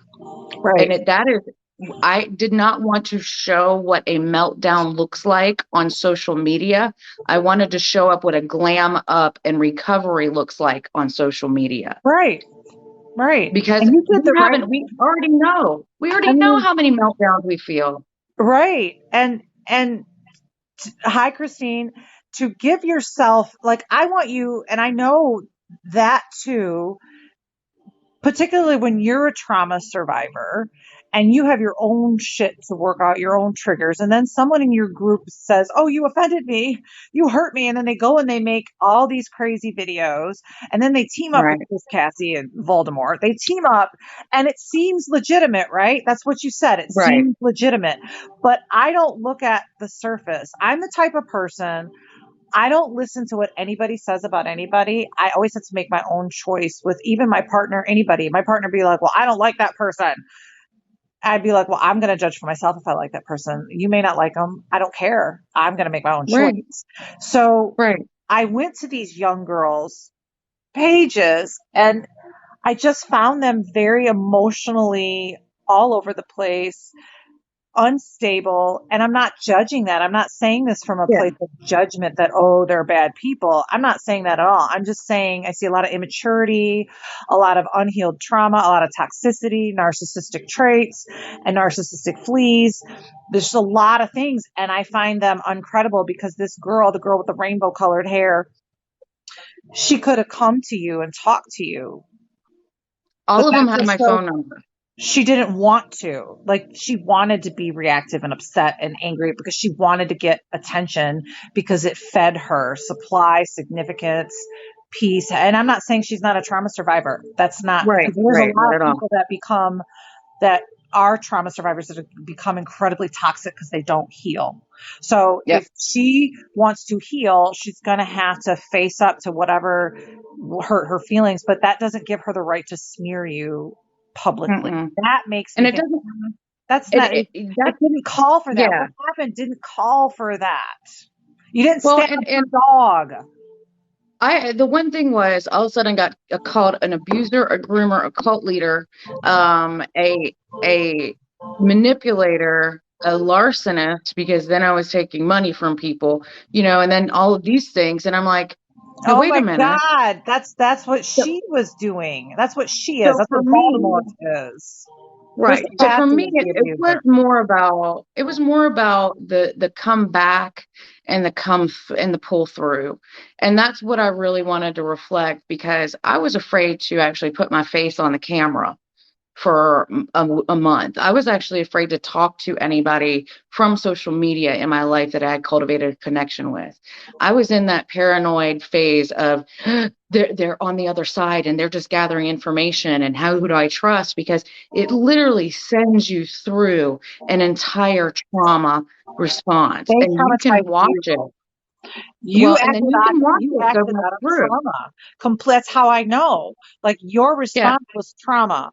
The abuser Yeah. doesn't give a shit. They don't show trauma. They go on and run their mouth and they'll say things. Oh, well, she's a narcissist. Oh, she abused me. She's this and she's that. That's not how we talk.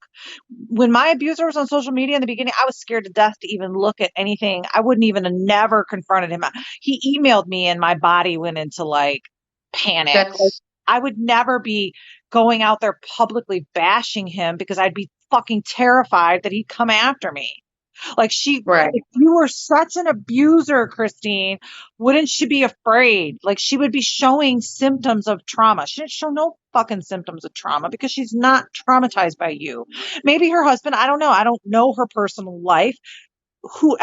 Every human has some degree of trauma. Let's just say that. Every human has, we all in this human condition have some type of trauma. Yeah. Um, And we're not going to get out alive from it. That's the thing is but we're doing you our can have best to get trauma through it. and still be an abusive person. And many Yes, times these absolutely. people that are trauma survivors, they become abusers. And that is Yes. what I saw happening to you. And we put together the dot. I don't know if Tracy's here yet. I'm going to invite her. She said, give me Yeah, please 15 do. minutes. Hey everybody. That was like, Hey everybody. Hey Coco. Hey everybody. horrible. Um no and Now go anything ahead. that, Candace, Whatever else you need to get out, go ahead. I'm going to try to, um my main thing is I've also tried to keep it in mind that there are people out there that I wasn't trying to my biggest thing was not to deny someone who feels that they're a victim of me the right to speak. You know, you I never know did what that. happened. No, and that was a big thing for me was I'm going to allow you to have the space to speak and make the argument so that when I come back and I can address what I'm being accused of, because all I heard was random things and then it was we're going to get you and the state of Virginia is coming after you and you might have felonies and all this and just that fear mongering They do. That's because what a I narcissist does. That's what my abuser did to well me. and then it He was was a mob, he was a right? drug addict, junkie criminal, and he kept saying, I'm going to report you to the VA. And I'm like, I'm not in the military. Why are you going to report me to the VA? Like, shut up. But that's what they Well, do. and it was that illicit, and my ex used to do it to me. And that's how I saw it because it was very much a textbook play. But not knowing who is what is where and all these people that mine was the fact that my friends, the people I really thought were my friends and that were in it to win it for trauma family, to make it the next step, because trauma family is that place where we get to make connections to make people safe, secure, and stable by using different tactics. Now, we live in a different world.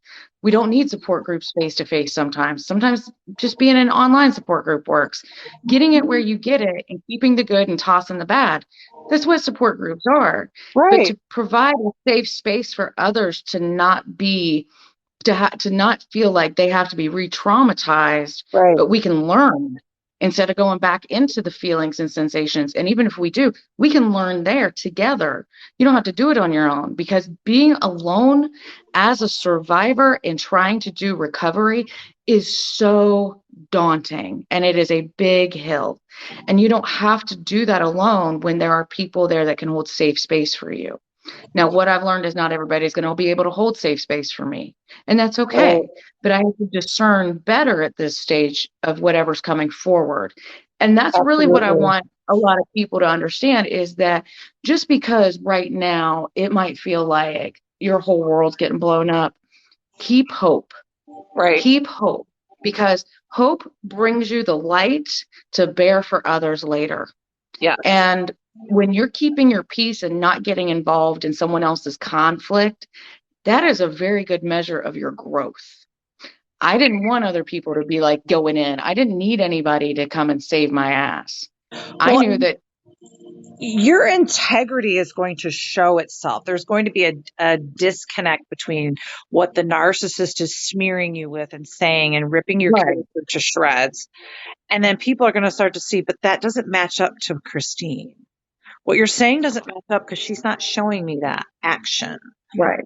It And takes and there's so time. many, yeah, and because there's so many things that in the invisible we make visible as creators and that we can give that place a safe space. I would not intentionally make someone hurt. That is the one thing, is to not impound or create suffering where it does not need to exist. And because suffering is within us all. Mhm. And that is a very good lesson to say, is how do I create peace where there is suffering?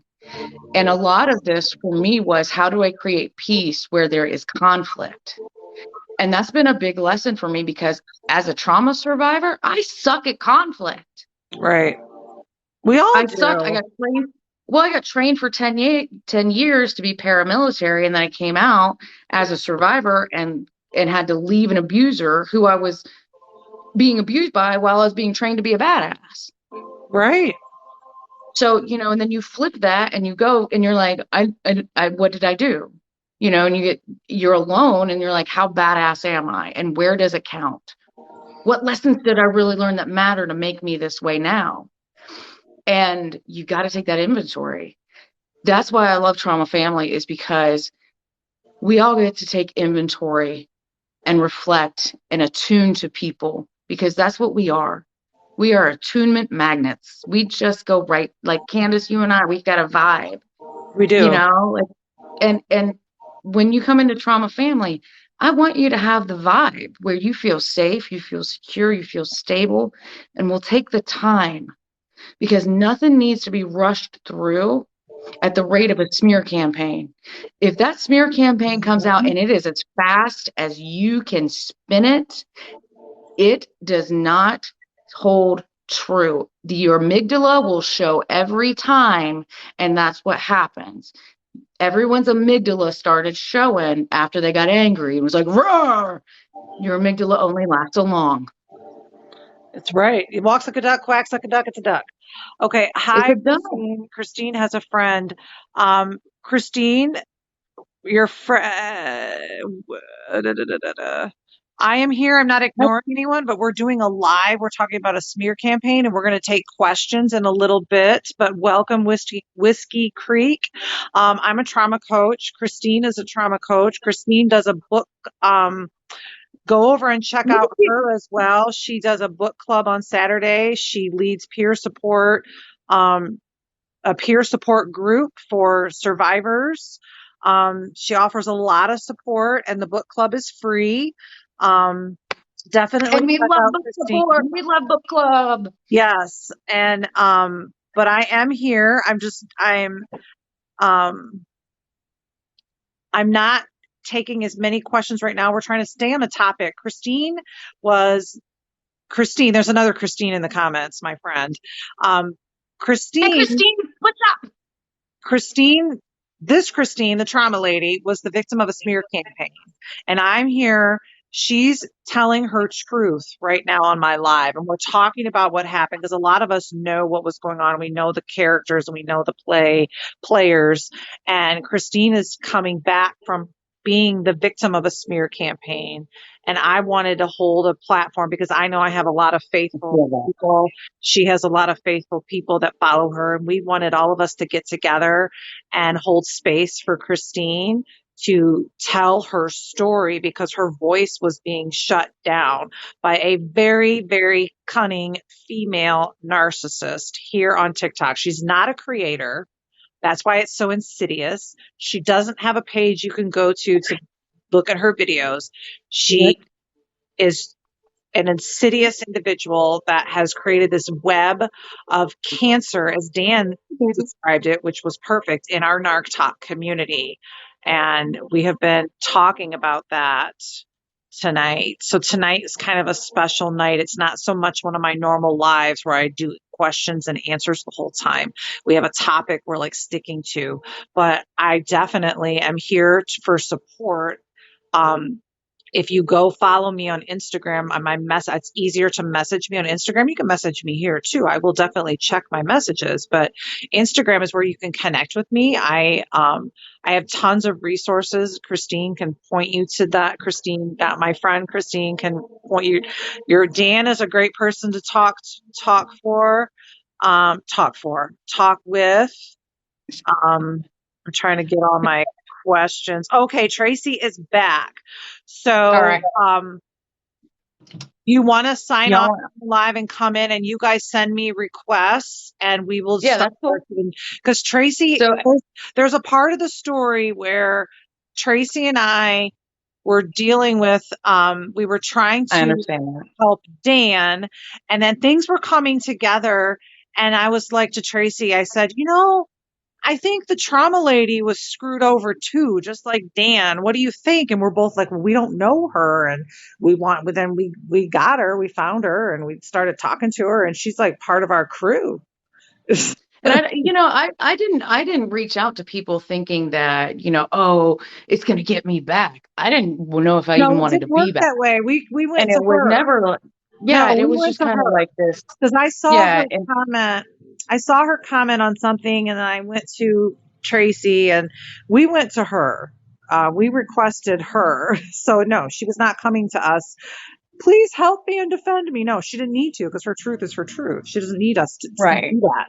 But this is what I do. I am an advocate for all survivors. I'm going to advocate for you. Yeah. I'm going to do anything. And Christine is the same exact way. This I lady's the just, and same way. She would do that for yeah, me. please go follow Candace. And really it was nice to have people that were survivors that were around me.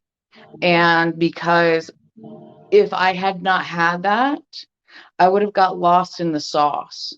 And I don't mean that drinking wise. I mean the brain sauce No, I that know what went you meant. through and the body and getting. It just happened to be the fact that I was able to quicken the recovery based on the skills that I have now Yes. versus what I didn't have before. And that's what I want to encourage y'all. If you're It's coming into book still, club, go yeah, ahead. like the work is worth it. It still And hurts, but when you have the oh yeah, tools, it still hurts like yeah. a motherfucker. It still hurts. But when you have the I think you can, tools, yeah, you modify it to what can work, and then you expedite it in the way it best works. And does a lot of things that you learn along the way to you either speed it up, you look at it, or you piss on it. There's not a lot to do with it, any of it. He added it back. I got it. Yeah, just and sometimes the smear campaign is just not worth going into. Let's also talk about that. Sometimes there's not a lot of it's not there's worth experts out responding there that to. right. There's experts out there that when you look up experts, and this is one thing that threw me, when you look up what to do if you get hit with a smear campaign, the first thing is do nothing. Yes, they always tell you to do Do, nothing. do nothing, and sometimes you have to do that. And I totally get it. And I did nothing for a little while. I did just enough. And I understand why, because this, as a trauma survivor, and this body as a trauma survivor, was not capable of doing what I needed to do in prefrontal cortex thinking Right, to be able to manage all of the multiple parts and the pace. So sometimes that is the case. And you have to do what works for you, not what I tell right, you, not what Candace tells you.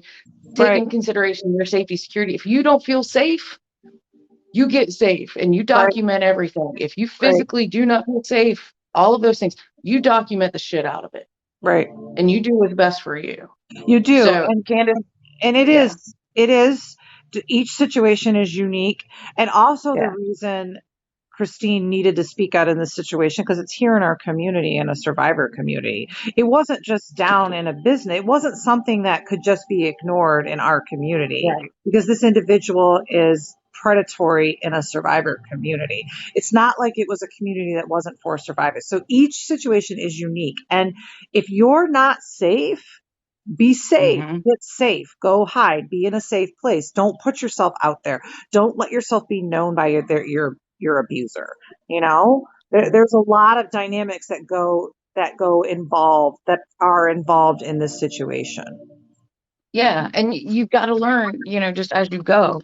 But there's resources out there for you, and a lot of it's within you when you get to it and you learn it does play out. So, Yeah. Candace, if you want to, I'll Yeah. get out, So and I'm then gonna get I'm sorry we Tracy. talked a little bit longer. No, Tracy's on here, but we're gonna come back. She's gonna come back on mine, and we're gonna have Tracy join us. So there's gonna be three of Sorry, us. I gotta fix the pompadour So just have now. It's got it's I love your hair. You can pull it off. It's the first time I've had it really short, and I love it, but I'm just now But figuring out how to tell fix it. everyone on your side to just come over here. Christine's not going anywhere. She's just coming over on my live. Yeah, I'm gonna go So, join Candace's live and talk with Tracy. So if y'all are not following Candace right now is the best time to do that. And if you see it on your live filter, click on that because that's where I'm gonna be. I'll just be in the bottom. I don't know how it works on that. I might not be able to get comments back and forth as quick, well, if they but that's where we're if gonna go. they're there and they ask you a question, Dan is moderating for me. He will let me know. Cool, So, cool. So we're going over there. Yeah, it's the silver fox for you, huh? I'm telling you. I'm gonna pull it off. All right, y'all. I'm gonna end this and jump over to Candace. Love y'all. If you're not gonna come over, thank you for coming in. Thank you for sticking with me. Thank you for being here. Thank you for being a member of this community. And I appreciate each and every one of you.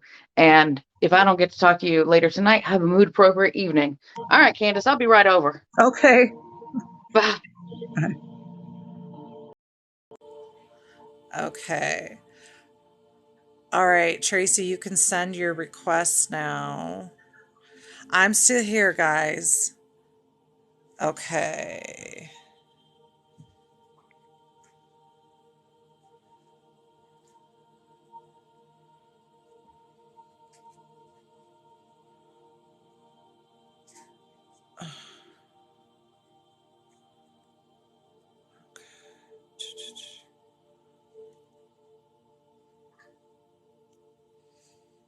All right, there is. Okay. Am I here? You are there. I'm just wondering where is I'm here. Tracy's I'm here. freckled bespeckled sent you. Okay. Hey I'll be everyone. We're back still with talking about the same stuff, but Tracy was going to join us. Go live. Okay. Is Tracy still coming? I hope so. Hey, Christine. She said something about go live. I'll go live. Hold on. Let me see if she is. Sorry, had a call. I don't see her.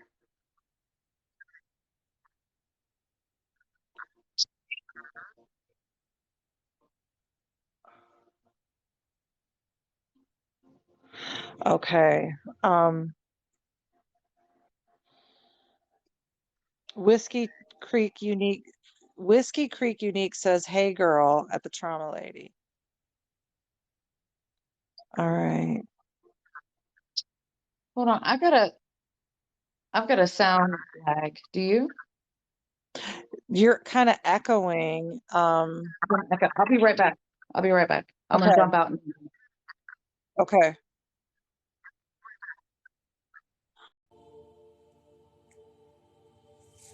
Okay. So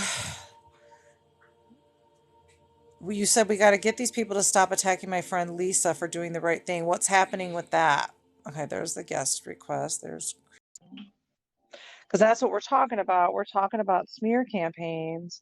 And if you've been a victim of a smear campaign, as soon as Tracy gets back on here, we'll join because Tracy has to add to that, to this whole story with how we got connected with the trauma lady and how we got connected with her and how we all got together and we started putting it together with Dan when Dan was being smeared and attacked. And it all started with the same individual. Um,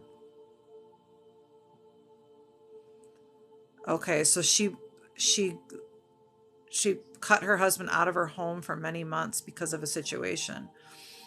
Yeah, smear campaigns can take on many different forms. They take on, so about 6 months ago, she allowed him to come back home. Okay.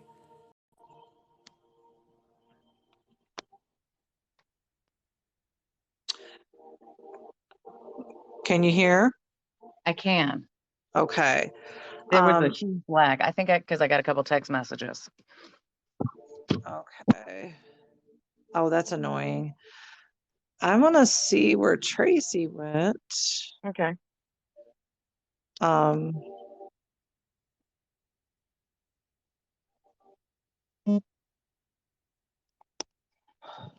okay. So I sent her another invite because she does have. Okay, so you brought him back home. So one of Whiskey Creek, she kicked her husband out and then she brought him back home. So is it family members and people in your life that are not happy that you brought him back? Because that's, your family. Okay. So did you bring him back home because you felt like he was actually going to be doing better and things were better? Or do you feel like you're um, trauma bonded?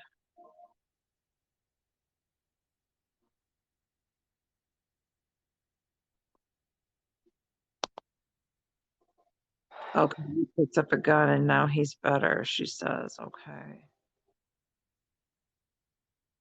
See, here's the thing is when you're in an abusive relationship, there's not a damn thing anybody can tell you when you're in that abusive relationship until you're done with putting your hand on the hot stove.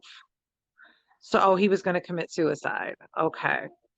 So that's a common thing that they like to threaten. They rarely act on it. Sometimes they do, but my abuser would threaten that anytime that I was going to kick him out just so he could go to the hospital instead of jail. Mine Um, always asked me if I needed to be committed when when he lost it. right. I was always the one, oh, well, you've made me, you've pushed me too far. No, You that's not pushed it. me. How that works. And yeah, you're right. He might have, you don't know. Bye, guys. He might have done it. Duncan. Well, even if not, judgment is not for us. Judgment Right, is your right, right. discernment. And Okay. if those are things that you understand and you're working with a therapist and a counselor and psych and all that stuff with it, and you're doing the work for you, then that's the best that I can wish for you is that you're doing the work on top of the work you have to do with that. Um, because that's a hard Yeah. place to be in. Right. Well, And she said her husband's BPD. So that's very common for that, BPDs to yeah, that's suicidal ideation is common for them. And I hope he's getting mental help. Um, yes, TD's creation says if you want to help someone who's being abused, you don't do it with a smear campaign. Right. So Whiskey right. Creek, you feel like you're being smeared by your family, or you feel like do you feel like they're Do you feel like smearing the you and community here lying about is you, or smearing? do you feel like they're um just giving you shit and not minding their own business? He has a he has a TBI. Okay. Yeah. All right. Oh, you can So see do the you comments. Good. Okay. I didn't know you could see them. My partner has a traumatic brain injury, and you have to deal with some of the traumatic brain injury different than they're not the same as a narcissist, or it's right. totally different. They can exhibit behaviors that other people might find alarming. And you know what you need to do? You need to set boundaries with your family. You set boundaries with your family and say, look, this is my relationship. This is what's going on, and I'm making this choice. And sometimes we have to go no contact with people that we feel are not going to help us on our path. That's what Christine was talking about. She had to go no contact with people And during the sometimes abuse. no contact in online is the same as no contact in person because So, right. What does that mean? People on here oh, won't stop calling oh, her a oh, scam. It's pathetic. oh, I get that. I get that. Okay. Whiskey, I'm gonna tell you, I'm gonna tell you a little something. I'm gonna tell you a little story about this woman that went back to a very sick human being probably 6 times before the seventh time. And it took 6 times to get through all of the things that I needed to do to complete that part of my leg of my journey. And if that's your leg of your journey that you are going on and going through the best you can, there's no judgment for that. And it's not okay for other people to judge your abuse. If we're talking about when you came here, I know what you were going through, and I know how scary that is, and you're doing the best you can for you, as long as it's for you. And I know that's complicated with people with have TBIs. And the one thing I'm gonna encourage you to do is find a TBI support group for people with caregivers, Yes. Great because that is advice. that is a wonderful way for you to also manage your stress and manage the feeling where it is, and now they're still not taught. Okay. And that's something you're just going to have to. I'm not going to say you're going to have to. You don't have to do shit. You can do whatever you want, but whatever feels right for you and is guiding you the right way, then you take that. But yeah, there are TBI support groups, and a lot of them, they work really well. There's a lot of care centers for TBIs that support those online, and there's quite a few TBI organizations online that have support groups and resources for caregivers. Because it's Right. not just you having the TBI, not him just having TBI, but you also carry the burden of a TBI. And I'm glad you found me, Funkin' Free. What's up? And everybody who came over, hey, what's up? But you carry that. And as somebody who has a disability, I know the burden of someone who's had care has to be a caretaker for me. And that is a lot to deal with. Yeah, Louis body. So, and you're doing the best you can to understand it and comprehend everything that's going around it. And sometimes hypervigilance helps, you know? So if you got to do what's right for you. And whatever somebody says, no, you're a sham, you're doing all this, you know the truth. Nobody else needs to, just like a smear campaign, you know the truth. You already know what you know. There's nothing else that they're going to be able to tell you that you don't know. Right. And that's honoring yourself. And in 5 minutes, if you think you need to leave him again or he needs to get the hell out, that's okay too. Right. You make the decision to whatever's safe enough for you, and that's okay. Do you know of any support groups, Christine, that you could point her to, or she can just go online and look? Are there any here on TikTok? There's a couple on TikTok. I will actually, Whiskey Creek, you can DM me and I will get you some resources for online support groups for that, and maybe also areas that will help with a caregiver role. Um, I also like to encourage people to really look into codependency when dealing with being a caregiver, because Yes. that is a very easy slip to make, and it will help you re-strengthen and strengthen your boundaries and really give you some support you need to once you get through this, whatever that looks Right. like.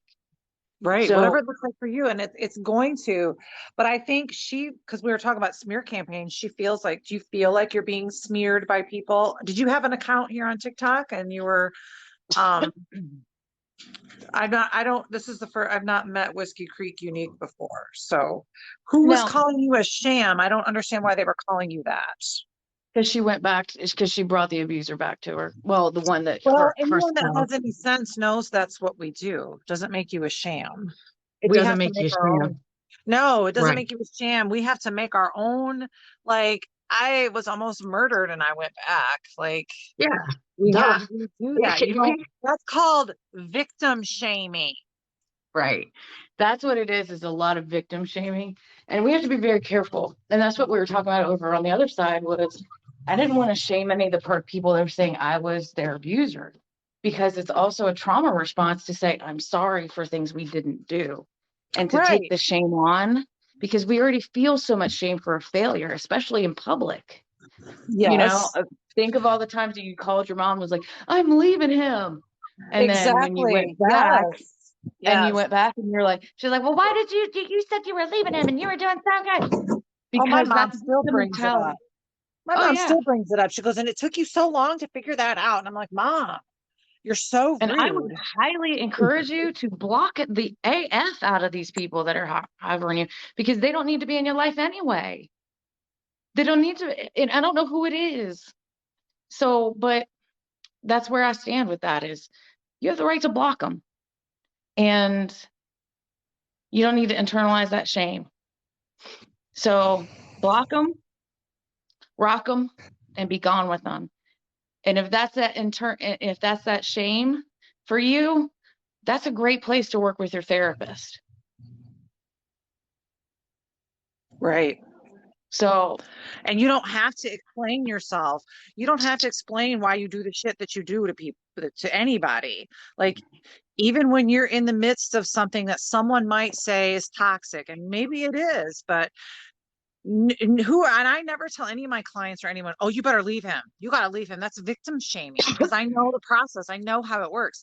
It doesn't work like that. You don't just say, uh-uh. you need to leave him. You're being stupid. It doesn't work that way. It goes There's back a to bootstraps. there's physiological, there's so Right. many chemical things going on. It Right. doesn't work that way.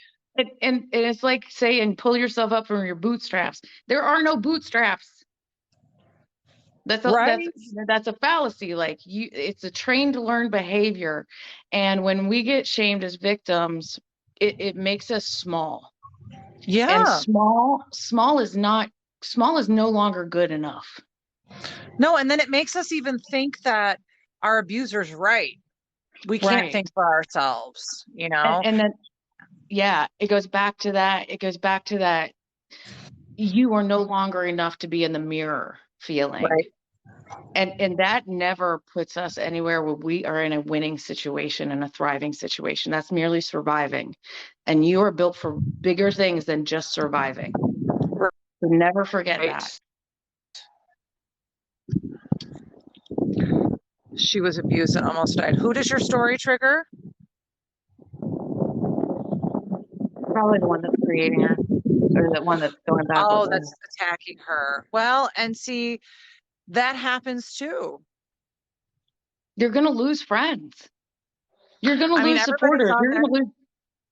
everybody's in a different space in their journey, and sometimes people aren't meant to be in your life for but a certain period of time, and then they come back. It's like they ebb and flow. Life ebbs and flows. And so, you know what? You can take it as whatever she said, but they might not be in that same space of their healing to even tell you anything differently. Like they Right. might be in the same thing where they're feeling shame about the things they've done that looks like what you've done. And that's a lot of projecting and that's a lot of flipping things around. So really just take it for a grain of salt that you know what you know, that you can trust yourself enough, and that you always have resources. And that's Mm-hmm. very important. And even if it fucks up, whiskey dinker, I mean, even if it screws it up, Right. you're still going to do the best you can under a hard circumstance, and that's good enough. Yeah, I'm not sure if Tracy's going to join us because we're going to talk for a few more minutes and then we might just have to do a different live with Tracy. She's got a daughter too, so she could have been got busy with something. Um, So, but Candace, is there anything you can think of? We started talking about resources coming out of the smear campaign. What are some things you'd like to tell people about coming out of a smear campaign, and really, like, what are some tools that you think that you've seen has really worked for people coming out of a smear campaign? okay. So what really works is definitely it's similar to when you leave the narcissist. Hmm. Surround yourself with people that are nurturing and loving and people that you can trust. It may just be one person, but the Yeah. biggest thing that you need to do, and I'm writing my book, I'm writing in the middle of writing my book about this. It's a book for survivors, 30 days of no contact. And this will apply for coming out of a smear campaign because in this book I give you 30 days. It's a guidebook, but it's got a lot of stuff in there.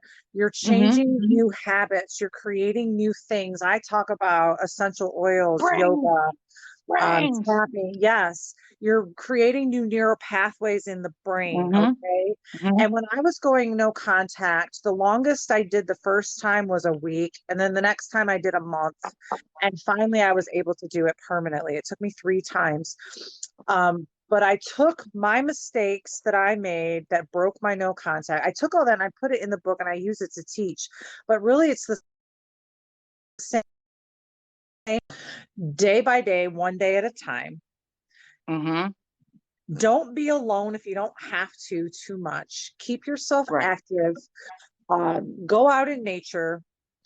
Go take a yoga class if you've never taken a yoga class. Go take an art class if you've never taken an art class. Do something you've never done before that is Mm-hmm. going to be fun for you. You're creating new habits. And when you create these new habits, you release the serotonin and the feel good hormones in your body again, because that's what happens when you're in a constant state of fight or flight and PTSD. Your dopamine is overcompensating because your body's full of cortisol and stress and all those emotions, all those things going on.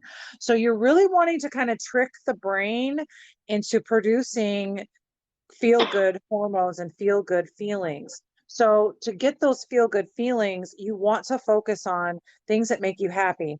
I say this to my clients all the time. You have 100 things in your life, 99 of them suck, and only one is good.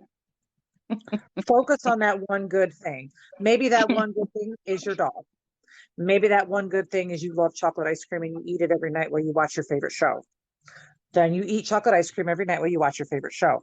These are things that you want to focus on. And when you're enmeshed in like feeling out of, you're feeling hopeless or feeling helpless or feeling, if it's easy, you want to focus on, oh gosh, what are they going to say about me now? I'm afraid to go on my Facebook. I'm afraid to go on my social media because I'm going to find something nasty that they're saying about me. What do I do? So to come out of that, just stay off social media, like Christine did, stay off, And focus that's a on that one detox thing. within itself. Yes. That's a Focus on that detox thing within that itself, makes you, right? focus on that thing that makes you happy. Learn something new. Like in my book I write about essential oils and I create essential oil blends. That's part of, when you feel an anxiety attack, there's certain types of essential oils that work with your nervous system and your olfactory senses, and that can bring you calm. Tapping is really powerful. Find a good coach, a good therapist to actually recommend. Hold That's on. trauma Wait a minute. informed. Carolyn, what if it, are you talking about what if What if it's your it's your daughter daughter that she has to that's go no contact unleashing from? that's the smear campaign, or if it's that she's going through the smear campaign? Oh, there's Tracy. Um, if it's your daughter, it's Christine, especially painful. yeah, That if it it's makes it even close, more painful when it's your yeah, child. if it's a primal bond, it is very, very, very difficult. So that is not to be diminished in any way. For people with family conflict and interfamily system issues, that is something that is very delicate and Hmm. you have to take much care with. Your Her daughter is, daughter is I'm a so narcissist, sorry. so I'm there's so sorry Tracy. you're going through that. Hey, That's sorry. just I'm just it's trying to get set up here. My phone's gonna okay. die. No, don't die. You just got here. Right?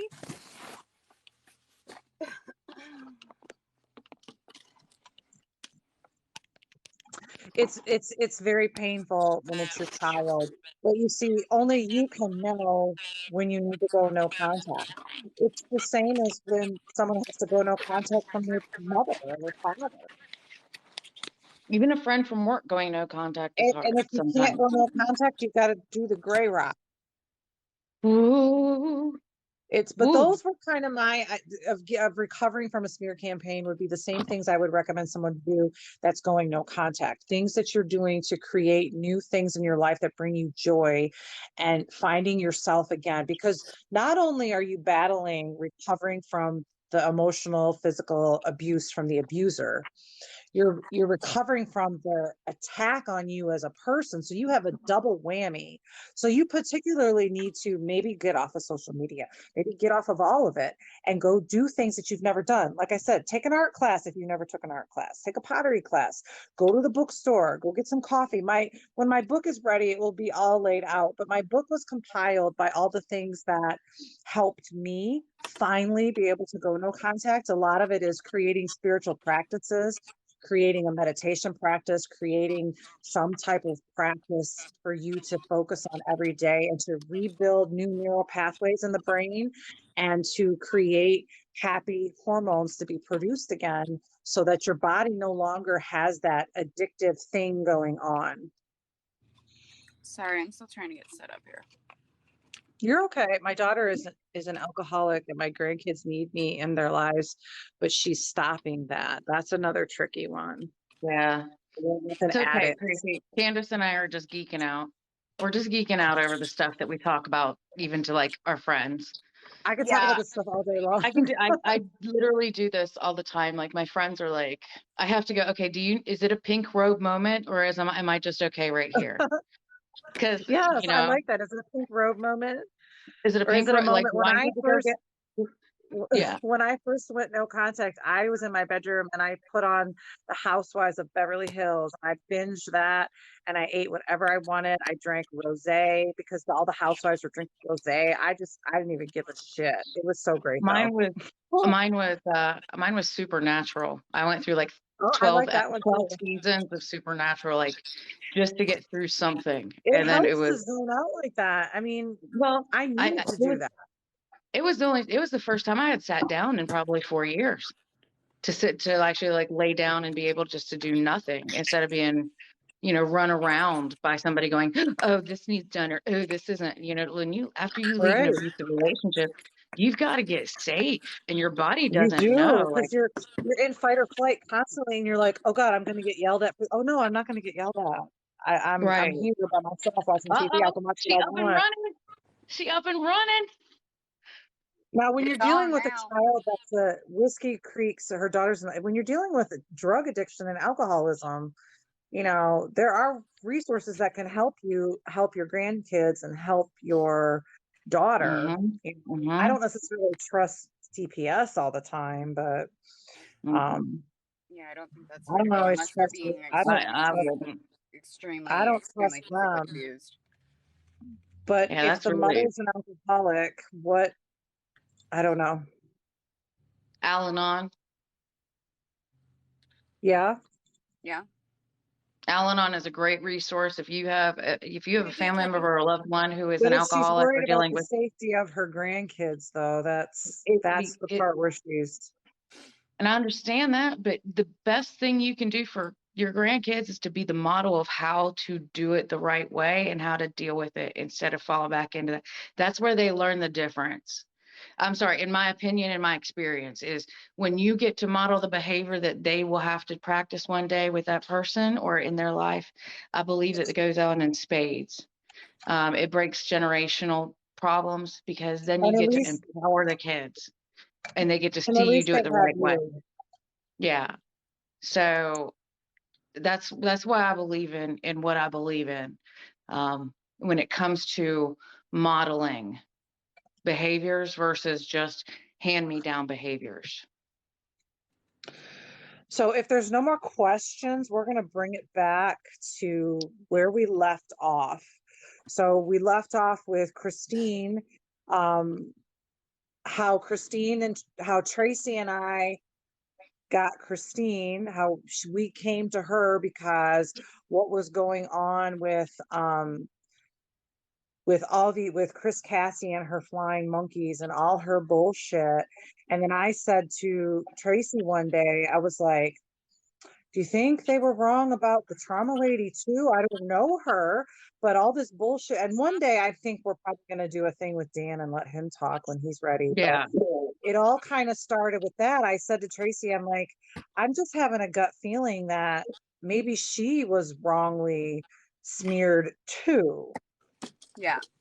So, yeah, that was really interesting because when all that started happening, with Ashley and stuff like that, I started hearing more and more about the trauma lady, and I didn't really know much about Christine.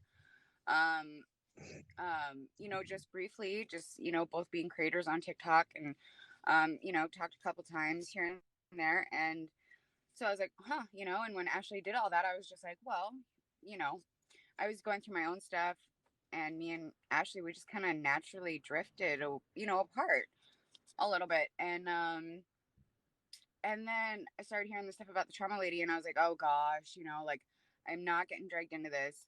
The thing with what happened with Dan and Ashley and what I was doing, I was so hyper focused on Dan and Dan's situation, and it emotionally and mentally it was so much for me to hold and take on.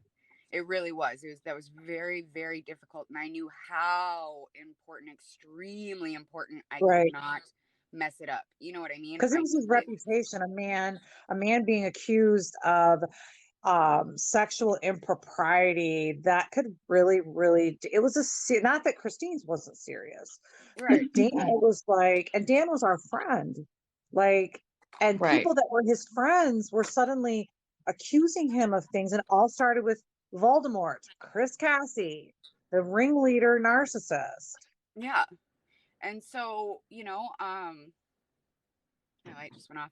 Well, and it wasn't like we are just like friends or acquaintances. Like, I really, considered our small group like that was my trusted We were group. like a support, yes. Yeah, and Yeah. so to have Ashley and Pappy do that without even saying anything, even, I was dealing with betrayal. I was dealing with, well, I knew what was coming after, And if you I guys did want that. all the I knew details, by, if you guys, I'm sorry, Tracy, I just want to let them know.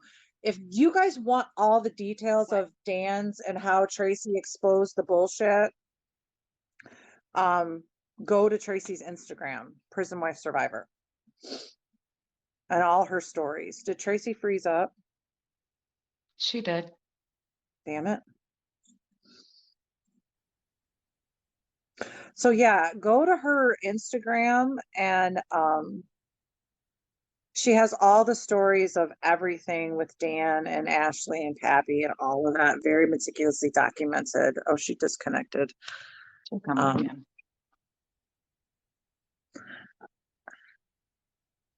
Yeah, Tracy and I and Ashley, we just had kind of very, very loose interactions, like just sending each other because a lot of my stuff is DV related and, like swimming in the same circles of Narc Talk. Just, I think I right, had done like a stitch or something with one of Tracy's videos and a couple with um the Victor sisters stuff because there were so many people that were kind of overlapping in my group and I wanted to show support, like I'm like, yeah, this is awesome. Like watching women and getting empowered and talking about what to do and like to fight back because there's so many, nobody teaches you or shows you how to fight back.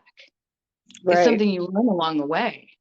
And so I was like, man, these people are like they're on spot, like they're going after, like it made me look at things differently, and I appreciated it. And then all of a sudden, there was this creator that I've never really interacted with. Like I never interacted with Ashley, right, like other than just like a couple people in there, hey, how you doing? Great job on that. And it really surprised me because really surprised me. It was like all of a sudden I was like, wait a minute, because I had watched the Brie Divine drama right, and I had seen that, from like my area. I was like, oh, okay, I kind of see it. And I was like, yeah, that's a whole level of we gotta call that out kind of thing. Like, go get it. And, oh, cool, whatever. And then to get called in with and say, yeah, Brie Divine, the trauma lady, and Shamalama Ding Dong, accusing me of being like these toxic creators and these toxic people and coaching and things. And I'm like, the fuck? The fuck you right. say? Like, have you And even talked to me? she was so angry, and like it was just It was like vengeance for it was like something. And I was like, vengeance for what did I something ever that do to you? it, it didn't match the situation. It was like, but that's when I said how people like Chris Cassie, they know how to play upon their henchmen's weaknesses. And she knew Ashley's weakness where she wanted to feel powerful. Yeah. And I don't know her situation well enough to talk about it. I just know the experience I had with her, Right. We and can talk about and that. it was not a it went from very like, okay, if I were running a smear campaign, I can see that. Like I could see it for what it was playing out to be. And then it went really dark. And then my friends were starting to get, blasted and like, and then it started going into, I'm going to show you this flex and, here's my angry Yeah. face. And then there Yeah. was, Love and Justice. Is that her name? What is it called? Her name is I don't know. Rachel, but she calls herself Oh, Love and Justice. yeah, No something. peace, no quiet. That thing is, let's talk about an MLM scheme. But anyway, um, so it was just a really weird coordinated effort. And then it went back to the clout of a main creator. And that Hmm. was the original wound for me. That's why I knew who it came from, because that Right. had already been played. That had already been gifted to me and taken away when when all of that fell apart. Right. And, that gifting of going and seeing your favorite creator and then Okay. Is having that the that be name that you're not going to say anymore? What would you do if yes, when you, what? I didn't, can't read, understand that comment. I don't understand that. But yeah, it was just like I didn't understand. I saw the other motions. You can see the people and the players, but when Ashley came in, that was completely, I did not expect that. Hey, Miss Right. Becker. And I did not expect that, and I didn't expect it from her because I had never had a beef with her ever. Right. It made no And I was sense. like, I was like, I didn't understand. And I was like, wait a minute, you could have you could have like talked to me. Like all of these people had my phone number, my email, my DMs, so it wasn't like I was like, no, hiding. Right. Y'all have my number. And it was such an overt thing. I'm so sorry you lost your friend. I'm sorry you're suffering. Um, I think that meant you lost a good friend, Dan. I'm not sure. But that was a part of it that I had already warned people in my life that like the people that later came to betray me, I later found out that they were working with her. Like that the one who accused me of taking all the money and being a coach and said they had all this evidence, that I was working with that person, but she was really working with Chris Cassie. Right. And that was the 4 month plant that happened. And that was what hurt, was because it was such a betrayal. And I didn't know who to trust. And I damn sure wasn't going to come over here and start trusting, more Narc Talk creators, Well, and that were associated with Ashley. I was like, oh, hell no. it Hell was an no. obvious, it was an obvious smear, funk free. I'm not sure what they're saying. Um, Making a revelation that I had no idea about her, and then she was telling her story. I don't, you'd have to clarify what you're saying. She's, there, Uh, she's talking about the other people, the smearers, the oh, pap the smearers, smearers, the pap smearers. Okay, I the get pap confused. smearers. That's what we're Yeah. going to call it from now on. They're just pap smear campaigns. So Raw Healing said she saw her as a leader like Sam. Well, she's definitely not Yeah. Sam's caliber, but But I did she was a too. friend Raw of ours. healing. But I did see, too. she was a friend of Tracy and I's, and it was really Yeah. just bizarre how it got turned. And she technically is a victim of Chris Cassie because See, Chris Cassie groomed that Baltimore, is groomed right. her. Right. She went to Ashley and told a big fake lie sob story. This is how the narcissist does it. This is what they do. A Well, big she sob better her story sleeve. that Christine Prama lady was abusing her. And so Ashley got up in arms about she's going to protect the community from an abuser because she believed Chris Cassie, but Chris Cassie was punking her, was using her and grooming her to be one of her henchmen. That's how a smear works. And Pap smears. Yeah. Christine had gone no contact with Chris Cassie, but Chris Cassie was displaying toxic behaviors, and Christine needed to protect herself, so she went no contact. And this person then decided, oh no, just like what narcissists do, I'm going to punish you for going no contact for me, and I'm going to Yeah. gather a bunch of people. And so she gathered people in the narc talk community. She gathered people in the narc talk community, played upon their weaknesses and exploited them and got them to, yes, Chris seems to be grooming many. She is grooming many. And that's what she did. We have hope that Ashley will realize, and we can't make, and I still care about her a lot, you know?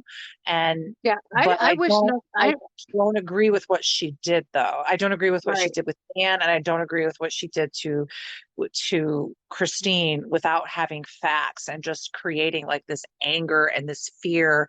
And that's why I wanted Tracy on here to explain this, but Tracy's having internet problems. And please don't get me any wrong. I wish nothing but healing on these people. Right. That was my gratitude, was to find, wishing that there was healing behind some of this for these folks. But they're Because caught up if in not, their trauma and they're being right, toxic. Like Disco Booby right. said, Ashley was so aggressive in her approach, and it was very off-putting. It was just like, what? Why are you so angry at someone you Well, don't even know? That's I'm what was like, just like, what? yeah, it was very misplaced, and it was very it was, and it was very misplaced for what was being said about the accusations, because nobody needed Ashley to come on and say, oh, Right. you did the wrong thing. Like, they already had the clout of other creators.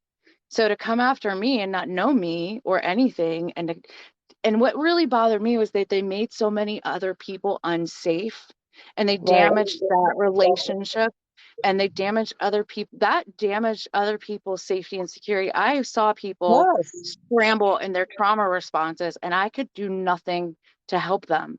That's what Right. bothered me.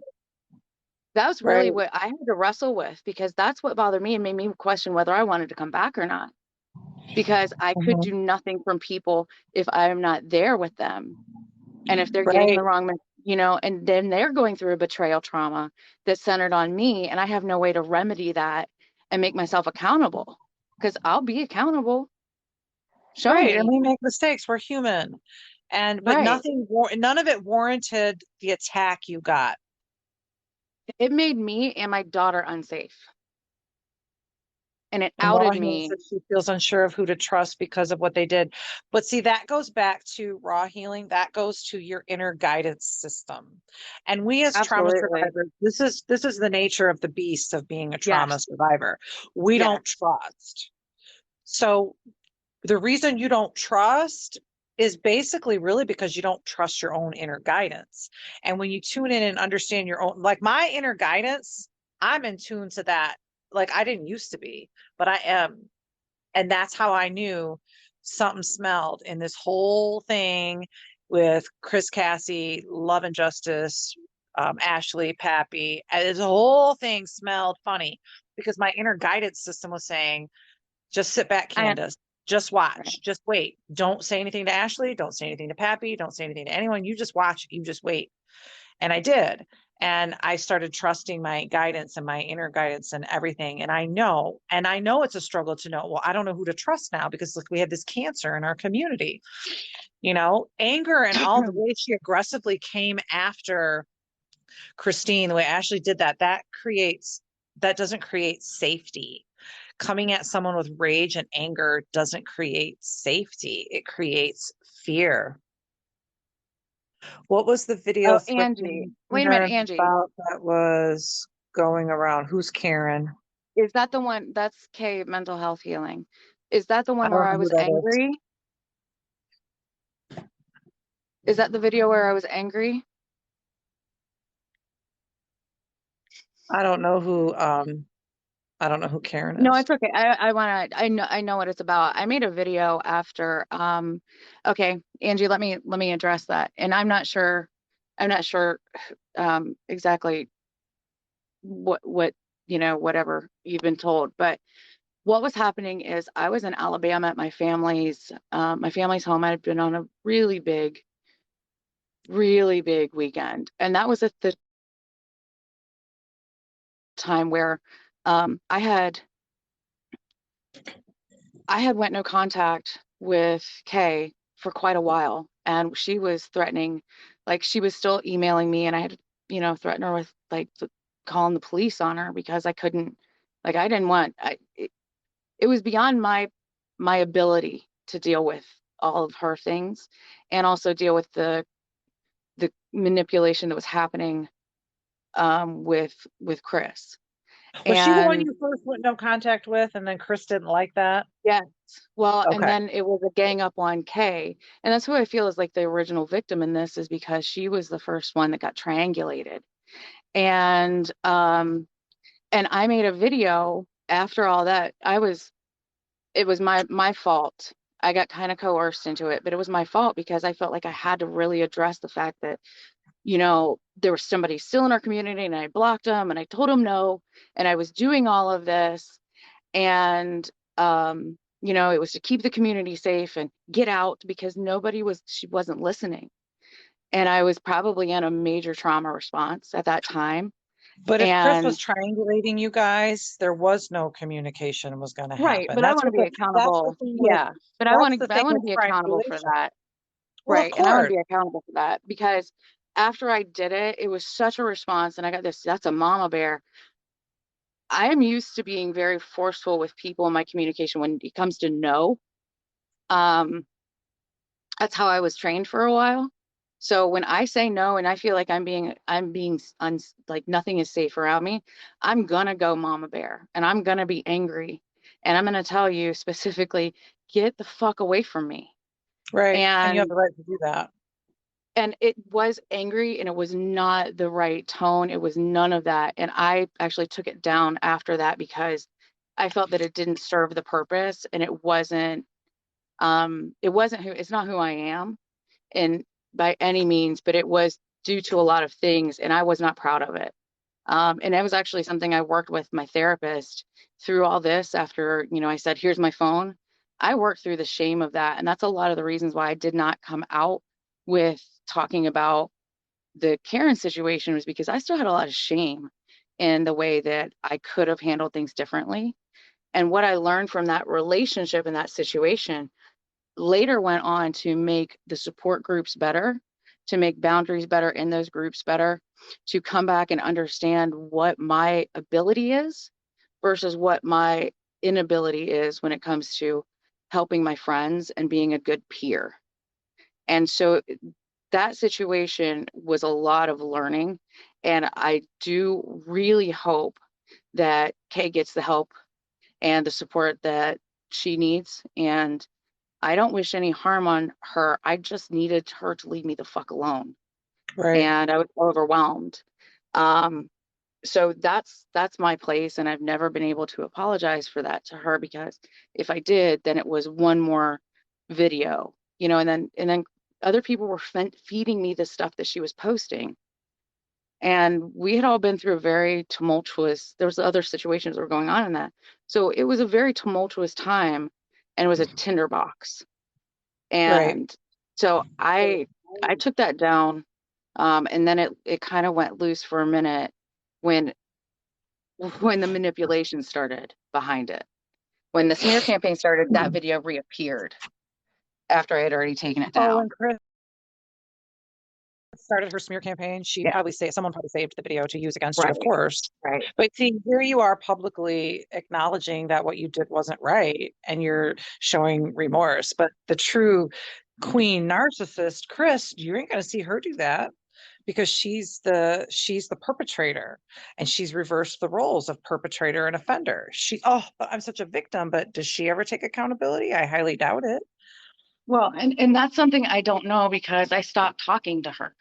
I stopped the interaction with her, other than to ask people if I was modding for the person and she might happen to be in the same room live, to say, hey, Right. I really would like to talk to that person, because then it was, oh, I was in the room bullying her. Yeah, there's some people where I was like, look, Voldemort's in the room. Can you come in so I can talk to this Right. person? like, So I but, don't know if that answered, if Angie's still here, if that answered her question. Um, but if no, thank you for Angie's still allowing me to here. address that, even if it was in a, well, what was this? I don't know the context of that, but that was a hard learning lesson for me, was to really, and I learned that lesson, and then I got that back with Ashley, Hmm.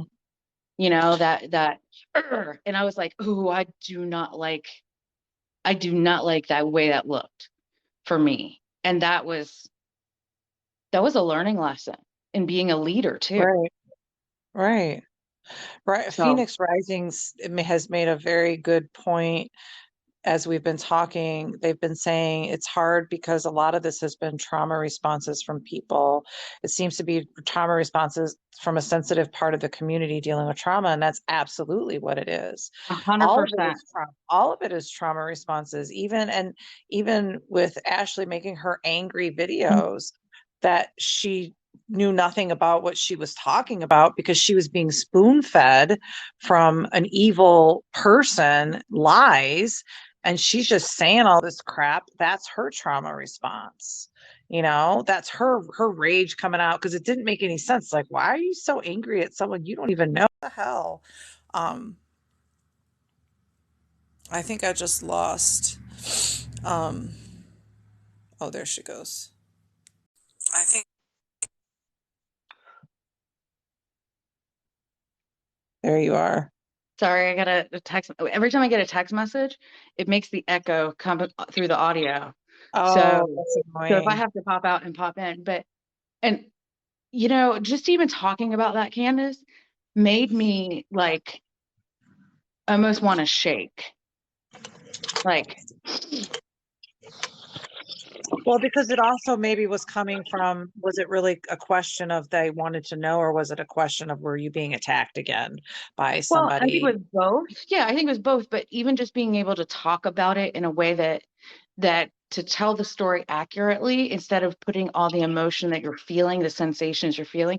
Because even just talking about that, I was literally visualizing the messages, the timeline, where I was, who I was with, what was happening. And then the body sensation started a little bit. And I was like, I forgot to breathe. Hold Right, on. I forgot to breathe. And then I could feel my heart racing and I was talking faster. And so even being in a place where you're doing the work doesn't make it easier when you're fighting your body to tell your story. And that's part of that voicing for um, maybe voicing you as a survivor. When you get those sensations and your voice feels wobbly and you don't think you're going to be able to crawl through this, or you're going to be able to tell the truth about somebody without looking like you're trying to, villainize them. right, That's never been my thing, is I'm not going to try and villainize somebody. Like, that's within them. If you can't see that, that's on you. But right. You don't turn around on me and say, well, you can't tell your truth. I'm not here to hurt anybody. I'm here to literally to tell everybody what's happening and what's right, happened with me. And right, that there are lessons to be learned, both good and bad, but that's part of it. And learning how to work through those, like just breathing a minute ago and just shaking it off. And you notice I'm walking around like crazy because it goes back to that bunny, doesn't it? It yep, always goes back to the central yes, nervous system. And every time and I'm shaking, because y'all right. know You got you to got shake to it out shake it though. out. Yes. You got to shake it out because, I mean, even my skin has goosebumps on it from just talking about it. So I know my body is now going, okay, breathe. We just got through that big Because it's fear. a trauma response because of Right. what happened. And this has only been a couple months that you had to endure the smear campaign. And see, do you see what happens though when you become smeared and you're attacked by a narcissist, and then when you speak out publicly and you do things, they can use it against you. And that was a hard thing, is because no matter what perspective you come at from a smear campaign. If you've been smeared, if you've been pap smeared, there is no cleaning it up. Okay. It's already, it's messy. You're not going to be able to tell anybody anything after if you haven't got the first one. And so you're playing from behind, and leaders have a very hard time leading from behind. Right, And if I can't lead from you in front and show you and model it, I'm not going to put you at risk and show you a bad behavior to follow. right. And that's very important to know that. Um, but to know that you really have to dig in, Yeah, you do. and you have to dig in, and you have to do the fear work, because the fear work for me is all day long as a trauma survivor of many traumas. Even just having this relationship trauma is comparable to other physical traumas that I've had. Well, the body, and that is the body doesn't know. And Pam Fortune says she feels strong energy coming from us, which I appreciate that. Thank you. Um, but the body doesn't know the difference. The physiological Right. response inside the body is the exact same that you were going through, as if you were being slapped in the face. You're being Yeah. faced with that trauma again. Yeah. And it's important to know that when you go to practice telling your story, you're not always going to get it right the first time. You're going to go because your brain's going to overwork, and your Broca's areas and your Wernicke's, they're not working together. You got prefrontal blah, blah, blah, blahs going on. You know, you're working against what you've been trained to do. And that is hard work to retrain or to go through something. So if that'll give you any, I'm very verbal and I can verbalize things, but it took me a month to be able to get my sentences back in order after this. Well, and that is normal. And I think you also, because I'm an energy person, I think you also felt the energy of that question wasn't coming from a place of trying to understand. The energy of that question was coming from a place of attack. And I felt the energy.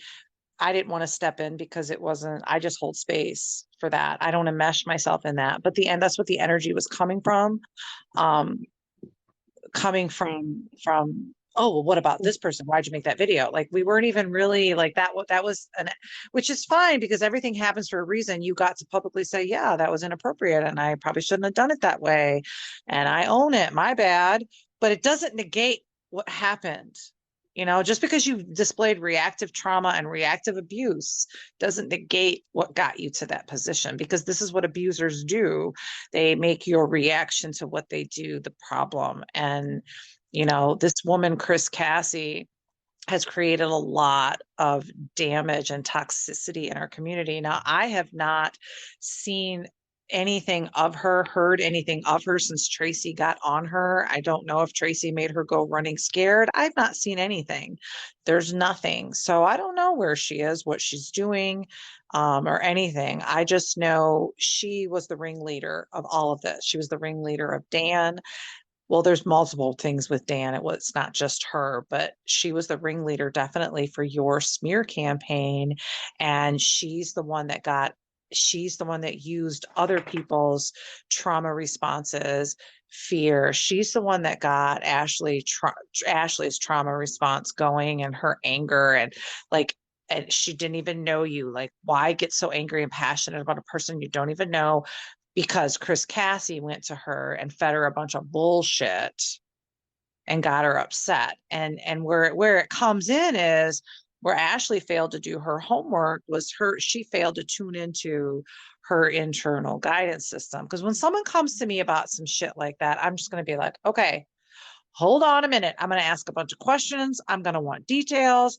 I want to get to it. And then I'll always trust my gut. Oh, this feels funny. I'm not going to get involved in this. She didn't do that. She went bam right in like the gale force. Let's go, attack. That's because Chris Cassie knew who to pick. That's how cunning narcissistic people are. She And knew who to go to pick to get you. You were her target of blame. and Phoenix Rising, I have I'm not here to diagnose or any, I'm here to tell my experience. Yeah, we don't And know anything about Chris Cassie's trauma. and I'm We not know here to share, nothing about it. I am not here to share her, any of the things about her. I am simply sharing my experience.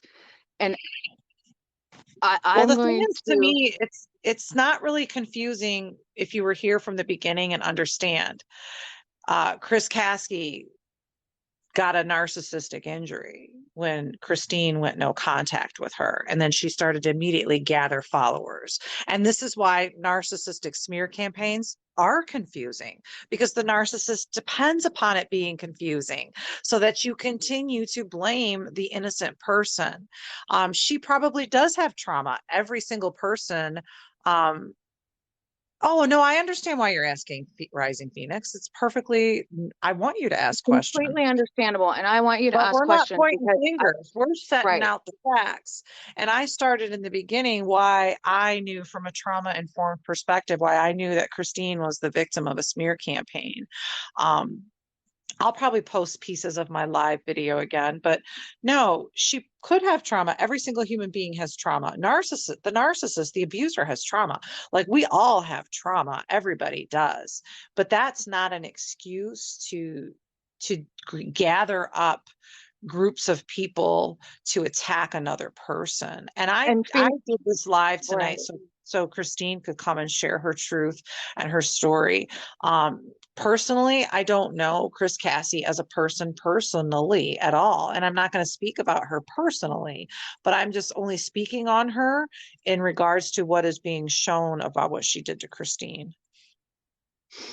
And completely respect the fact that you're asking questions.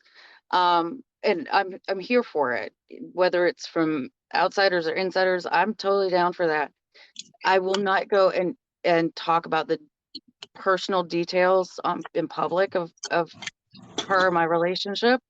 But I, from my experience, I am telling you my experience, and that, and I don't have anything in reference to what else has been said because I was blocked before I even got into things, before I even knew there was a smear campaign. And as soon as, and I had told people for months before this that this was going to happen.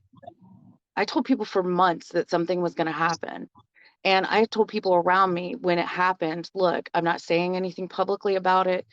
I even refused to say anything other than no longer in trauma family, no longer have a relationship. And then it Right. was something else. And then I opened up to friends that I thought were friends, about the details of the relationship that happened with me. And that was it. So for me, it was never been, oh, I'm going to go after this person, Right. or it was never You don't go around intentional to be saying, like, "Oh, she's my abuser," just because you had an argument. Like that's a little, that was the red flag for me when I saw her making videos. The trauma lady's my abuser. And I'm like, well, get the fuck out of here. What? That doesn't make sense. That does not speak of a person that is truly traumatized. That speaks of a person who's running a smear campaign. and whether, I think Candace, you're right, we all have trauma. And if believe me, if somebody came into trauma family, it's not because, they're not traumatized. I mean, that's where it all starts. And a lot of that was really, how do we really fight through that and know and discern? So I appreciate you saying, what is the appropriate accountability? And, I just want to know the truth because there's truth somewhere in all of this. Like if you take whatever works for you is all I can do. And in that way, I think it just opens up the floor to, okay, so what really happened to make it so bad that I left my home and my trauma family and my future for 2 months? That really was that warranted? And for me, yeah, it was. That would be like you going and saying, well, I'm just leaving everyone behind and moving to a new place. That doesn't always work because, No. and Well, and I this gave is up my page because I was scared. This is the insidiousness of a smear campaign, though, everybody. Let's take it off of specifically talking about Chris Cassie and Trauma Lady. The insidiousness of a smear campaign, period. It is designed to do this. I'm confused. I don't know what to believe. That is the design. That is the structure of why a smear campaign is created. It is Yeah. created to psychologically fuck with people's minds and make them confused because the narcissist will repeat over and over and over again. I'm the victim. I'm the victim. She did this to me. She did that to me. She did this to me. She did that to me. She's this. She's that. She's this. She's that. She's this. She's that. And it gets in your mind and you become brainwashed. It's the herd mentality. You hear it over and over and over again. That's what the narcissist did to you in the relationship. And so now they're just doing it to people outside the relationship to triangulate Mhm. you, to get everybody to doubt this individual who is their victim. And that is Well, why I did this live with Christine. I've gotten to know Christine over this past month, and I feel very confident. I'm not going to tell you all what to think because that's not what I do, but I'm mm-mm. very confident in my inner guidance system. I am very confident that I am correct and that she was a victim of a smear campaign and that Chris Cassie did a lot of damage in this community. Do I know her personally? No. Could she truly be a traumatized person? Yes, but none of that gives her the right to do what she did to Christine. And I see that objectively, and that's what I'm speaking on. And I think anybody that can publicly come on here like Christine and be questioned and have to take accountability for maybe she said the whole time, I probably did this, it was inappropriate, it probably wasn't right, and I'm sorry, but see, nobody was giving her a chance to do that. They were just smearing and attacking and attack. That's not how we do it. You don't smear someone because they hurt your feelings. You talk to them and say, look, you hurt my feelings and I think it's wrong and I don't want to be your friend anymore, and you go away and go about your life. You don't smear them, right? Right, That's what you should right. do. Like, And trust your what intuition, conflict, yeah, trust and your what guidance. conflict modeling, right? When there's a conflict, what does that model? Like, what does the smear campaign actually model in a conflict? There's, Right. like just the fact that even somebody would go like Rawr, and then make it their life to call you and label you terrible toxic things that will follow you the rest of your life. Okay, because the internet's forever. I don't care what y'all say. And but people have the right to say that, and you kind of have to get comfortable with that. And I think Candace made that a good point with this is kind of comes with the territory. If I'm going to live publicly and be in the public, I'm going to have to learn how to take an attack like that. Yes, you are. And when people say, this has happened and this is what's happened and this is my experience, da da da da, you have the right to say whatever you want. That's what makes this great. But when we start throwing out the word abuser on people here in this community full of hurt people, and it makes people react the way it did, that comes with deep consequences Right. because we all felt the consequences of what a smear campaign did to the community, the trauma family, the trauma lady, your community, everyone else's community was impacted by the bomb. So when we talk about that, and it's really easy to get caught up in a smear campaign. I mean, it's pretty much, like, oh my gosh, he said, she said, did you see that? Blah, blah, blah, blah, blah. Totally understand that. I'm not going to say, oh, everybody who was on that side. Why are there sides? First of all, it's trauma healing. Right. Make that There are make no sense. Like, why do we sides. need armies? Well, but see, We're here for, that's what they do. And it feels like right. what Phoenix Rising was saying, it feels like it's Chris Cassie's word against yours because that's what the narcissist wants. But there is Chris That's Cassie okay. But doesn't that's have okay. a word because If Christine, that, Trauma Lady, if, has receipts. I wouldn't, she has messages, like she has private messages and things. She has receipts. Chris Cassie knows the truth. She knows the and truth. right. And I appreciate you trying to understand. And I get that that would be the perspective. Totally understand that. And coming on here without someone on the rebuttal side for them So does make Phoenix it feel wants to kind of know, forwarded. sorry, Christine.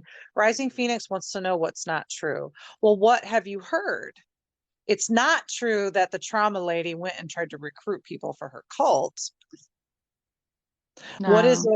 What is it, Phoenix Rising, that you heard about the trauma lady? And we'll tell you. Because if you ask a question, I can answer it, but I don't know. You're saying what's not true. Sorry, just trying to understand. And I appreciate you Completely coming fine. and asking questions. So what is it that you've heard that you would like to clear up? Because it's not true. It's not true. I'll tell you right now, what's not true is that Christine is an abuser and a narcissist. That's fucking a lie. I'll tell you that 1,000%. That's not true. Oh, that responded. She To responded. No. TJ's Okay. comment that she responded It was not in the true. That comments. was in response to TJ. Oh, I'm sorry. It's Okay. just comments. It's just comments. Okay, no worries. No worries. Look, I'm So, here for it. And I'm here for it. If you want to, that's oh, I think she completely was fine. okay. She wasn't talking to me. I'm sorry, Phoenix. I thought you were talking to me. Right. Yeah. No, I'm no, no. sorry. That's completely fine. I thought she was asking But me a question. I get confused in these chats it's sometimes. really hard. And sometimes, you know what, that's a great opportunity to talk about that is when you're trying to track down a smear campaign and you're looking at everyone's comments and who's commenting and who's hearting and who's talking and does this, it does pull you apart from that. It puts you into that us them, that mob mentality again. And it really does react, especially in this community where we do react very easily.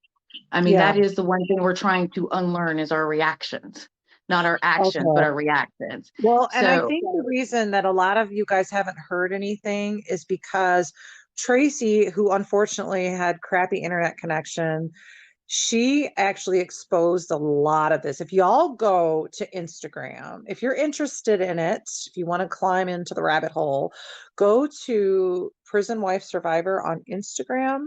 She's got all of it documented. She's got a lot of things. Um, see, I'm reading them. I'm talking to each other and I'm yeah, interjecting. That's what the they're problem that I'm happening. yeah, So and they're if all playing. Everybody's playing nice, and that's great because that's really what we need to is to have some civility in a lot of these and places it's where we talk. natural to It's so be easy to get. It's so easy to reread into rereading something from a perspective of what we're hearing them say and the way we're hearing them right. say it. And So totally understand that. we're all guilty of hurting people's feelings. Like I said, I work with specific types of clients that are ready to do their work because I'm not going to mince words. Now, if I get Right. a person that's deep and dripping in trauma, I might hurt their feelings and they might cry. I don't want to work with them. I want to work with Yeah. someone that's ready. You need to probably go see a mental health professional if you're in that place. Maybe you're not need to come see me. But the thing is, my thought just left my brain. What was I saying? That Yeah. your reindeer antenna are super cute. For the seriousness It of it, was I a good love it. point. It was a good point. Um, if you want to go through that, go look. Oh, I know what I was going to say. We've all made mistakes here, right? Every human, we're human. But the thing is, you don't go after. Oh, I know what I was going to say. I know Christine has made mistakes because she's a human. Oh, she's got her things on. Christine Yeah, has my made lots of dinosaur. mistakes. I've made lots of mistakes. We do that. But the one thing she's not is a toxic person and a narcissist and an abuser. Those are the things that she's being accused of by Chris Cassie, aka Voldemort.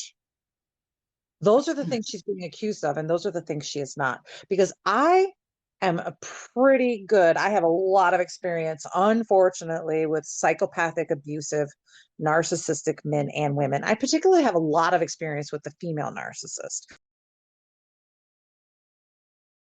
So Yeah. I'm good at figuring it out real quick. Yeah, And I trust I'm myself. getting much better with the female narcissist at this point now But I that can't make you all understand. That's why I'm saying these are yeah, my opinions, and this is why right, I am doing this.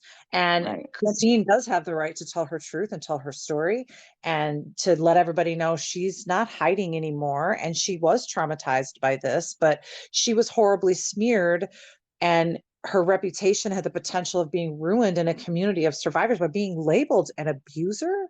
Like, get the fuck out of here. She's not that.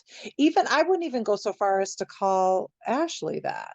Like, and she's sitting here calling Krista. I would never even call Ashley that. I wouldn't call anyone that. I would call Well, Chris and Cassie that that. I mean that label goes where it goes, and that's I'm never going to take that away from somebody to say, oh, that's my abuser, and then go, oh, well, da da da da. That's not for me. My thing is, if you label me an abuser or you label anyone else an abuser, that that to me means more than you've got what I've got, because it's like, okay. Why Chris Cassie? Because Chris Cassie was the one telling everybody that Christine was her abuser when it was the other way And then, around. oh, and Phoenix Rising, this is where I came in. So hold on. This is where I came in, and this is what kind of brings the stories a little bit more together to where you can see the pattern. Um, Dan, no, you didn't Book miss, club's you didn't tomorrow. miss book club. Book This is club's something tomorrow at else now. 5, or at 2 tomorrow Eastern. But after my smear campaign started and was hot, Chris later went on to accuse Dan of being, what'd she call him, A predator a predator, a sexual predator, and then an and abuser. an abuser.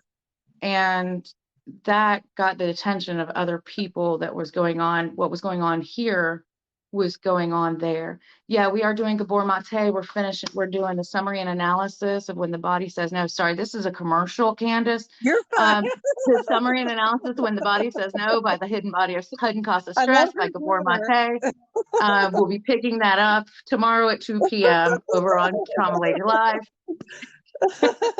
Christine is so fucking funny, guys. She's fucking hilarious. I know people think I'm weird, but I'm like, I have brain damage. I might as well make it interesting. Well, weird is Um, great. Weird I is good. love Nothing weird. wrong with The weird. older I get, the weirder I get, and the more I don't give a fuck. Um, so, but I really honestly, like, all of this has really been an opportunity to find gratitude.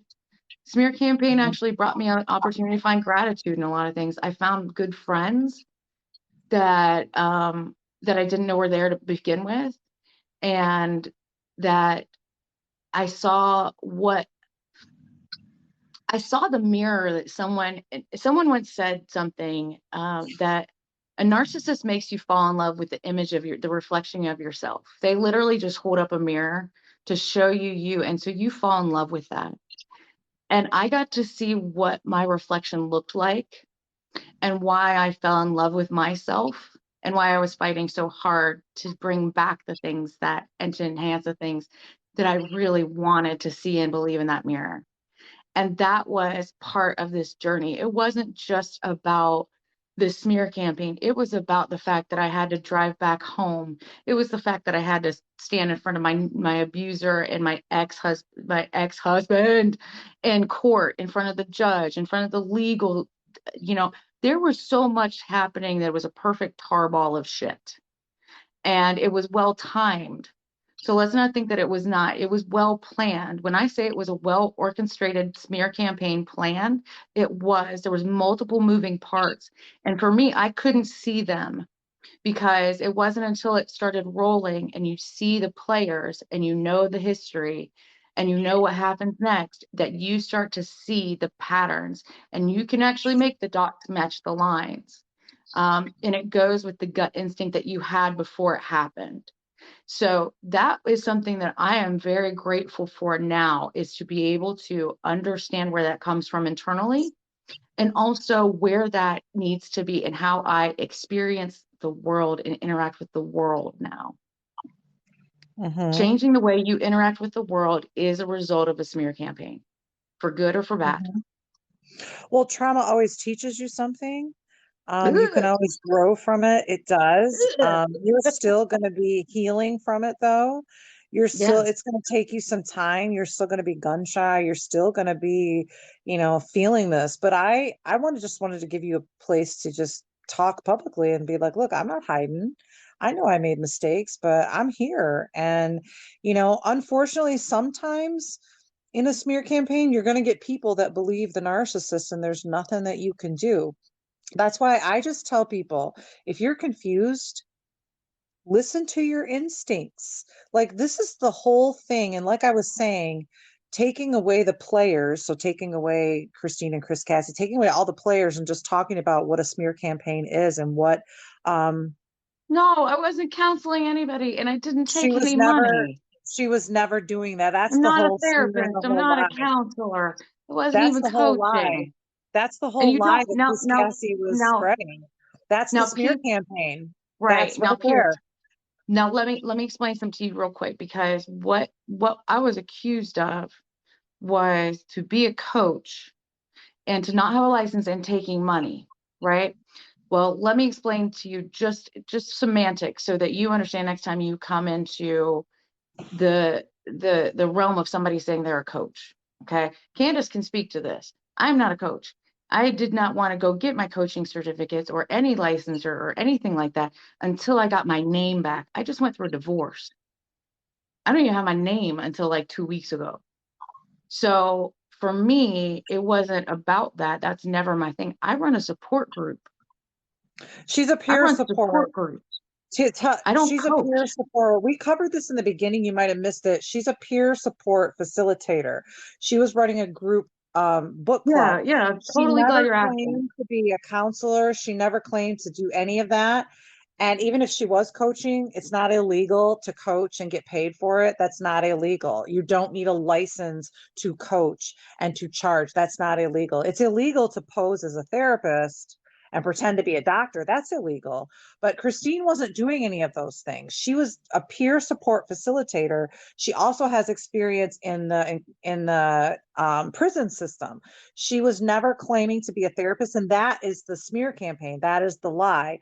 When she went no contact with Chris Cassie wanted to punish Christine, so she started the smear campaign, recruited her flying monkeys to attack the trauma lady, to desecrate her, destroy her, because she had received a narcissistic injury because Christine had told her no. That's how the smear started, because that's how a smear start with all people that start smear campaigns. But it was said so often and so much, and that's the structure of a smear campaign. They want you all to be confused. You're all confused, but weren't you doing that? Wasn't that because that's what the narcissist wanted, because it was so put out there? But Christine was never, and I even remember, even though we didn't know each other, I don't even, you never ever one time said you were a therapist or a counselor. But that's the smear that's going out there, because that's Well, all the I even that's start my lives. That's how I start my lives, even in book club or even if we're just talking about oh, trauma, is I'm just going confused. Hey, peace, roll, and logical. And I'm not, totally fine. Yeah, totally we fine. want you guys to ask questions. So Yeah. I And let want me you to ask let questions. me So this is let me not be the, clear. Yeah, let me be clear. There was some, oh, I've got receipts but shit. Phoenix Rising, here's the thing. Even if she was charging for coaching, it's not illegal. Coaching does not require a license by the state. So she's allowed to do that. She's allowed to legally charge a membership fee for her book club if she wants, but she doesn't want to do that. That's not part of her mission, but she's allowed to do that. So there's a difference between being a coach and a therapist. A coach, you get a certification from your school that you were trained in. It is not a license. You do not report to a board or anything. It is a coach, and you tell your clients, I'm not a therapist. I have all kinds of legal Come disclaimers and to your everything on my state and website that's a because ticket. I am not Gabriel, I am not a therapist. I'm a coach. I'm not a Gabriel, therapist. And neither is Christine. Gabriel, But yes, if even if she was coaching, and so even if she was coaching and there's receipts that she took money, what does that mean? That doesn't mean anything. but It doesn't honestly, matter. when I stopped my when I actually when I deleted the trauma lady So page, Beautiful Disaster just said, I'm sorry, Christine. Beautiful Disaster just said, I had phone calls with her and she never charged me. She helped me. Thank you for speaking up to that. And you guys are allowed to ask questions. So nobody be afraid to ask questions. Never charge money. The second person that said never charge money. But like I said, let's just play devil's advocate. What if she did? I charge my clients. I don't talk to my clients one on one for free. I'm not a therapist. I'm a coach, but I'm allowed to charge. And I have a lot of, I have the right to do that. That's not illegal. So whatever Chris Cassie and her little group is saying, oh, I've got receipts. She's charging for coaching. Who gives a fuck if she was charging for coaching? She's not going to jail for that. She's not doing anything bad. But she's not doing that. Like, and I don't mean to pardon the vernacular. I Right. don't mean to get like nasty, but Well, and I think I don't mean to be nasty, but it was such a flame point. It was such a tender point that was the thing you're was, fine, Phoenix. Phoenix, you're fine, honey. yeah, I'm you're I'm totally not. fine. You're I don't totally want fine. anyone to And mine's feel not about, and let's be clear about the money thing. It wasn't about the money for me. When I deleted my TikTok account, Southern Nate's State, right. Yoga Nate State, made a good point. Nat, not Nate. Sorry. She right? said, and But it's scary. She goes, she was talking to Beautiful Disaster. She said, it's scary that if taking money for our work can put us under such scrutiny, isn't it? That's the patriarchy right there. That's us trying to right. suppress women. And I lost all the money that had been given to me over the year that I had been on TikTok when I deleted my account. I didn't take any money from my TikTok account. There was Exactly. over Time is energy. $2,000 in Correct. there. That was going to, I think she should have been charging. She should have been making some money. She should have been charging. Yes, your time well, is your energy. but it I'm wasn't what sorry, I this is had such to, a passionate. I yeah, don't mean to like interrupt you, Christine. I feel like I keep interrupting you, but this is no, like, I'm very passionate about I this with feel, women.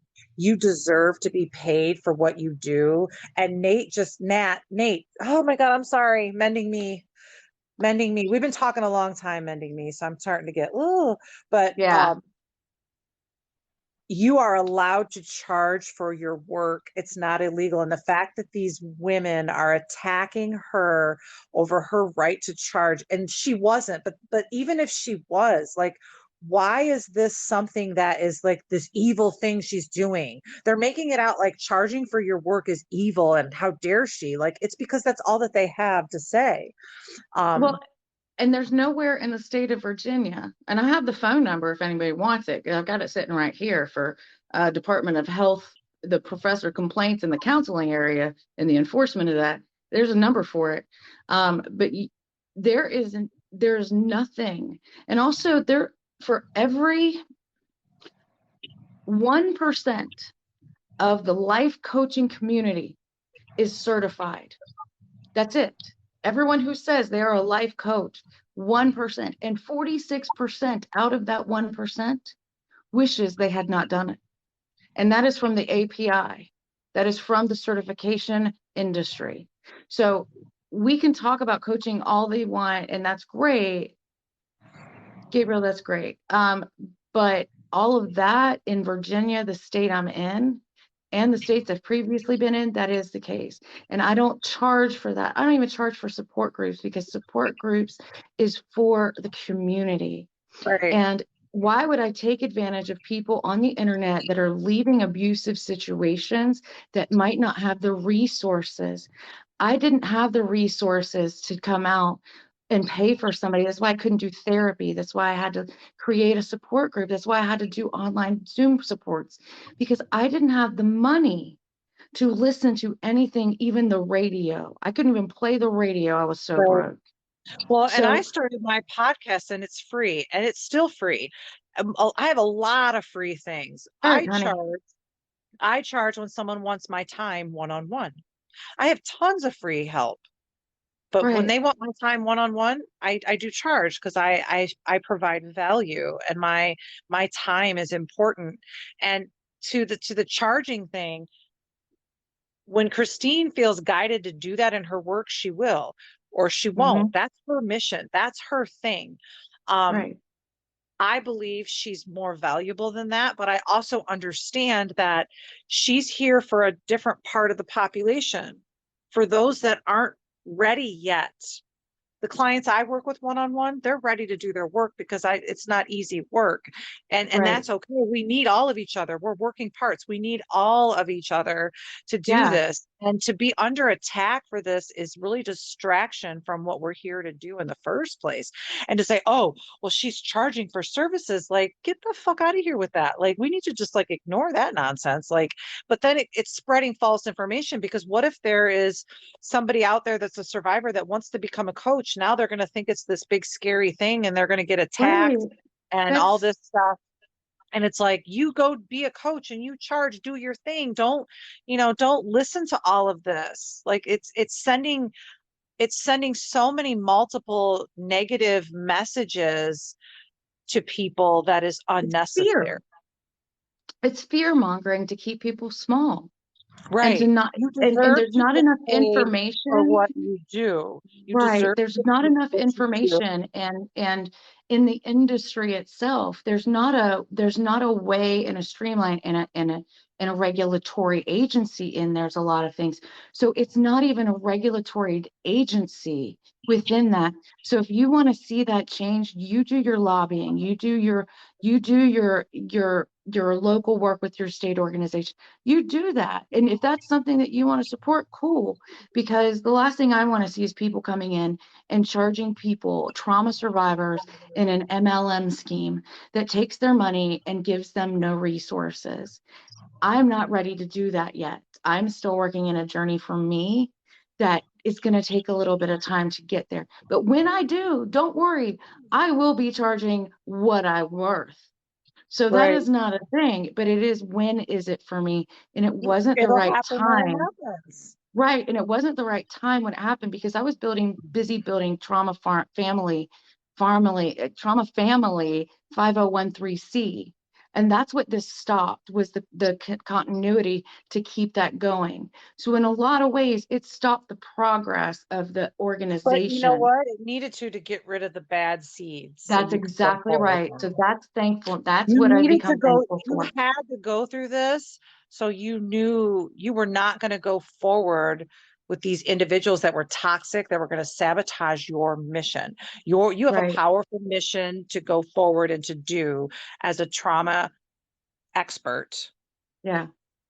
You didn't need these toxic people, and so it had to explode because you probably wouldn't have gotten rid of them if it hadn't have exploded. Thank you, Nat.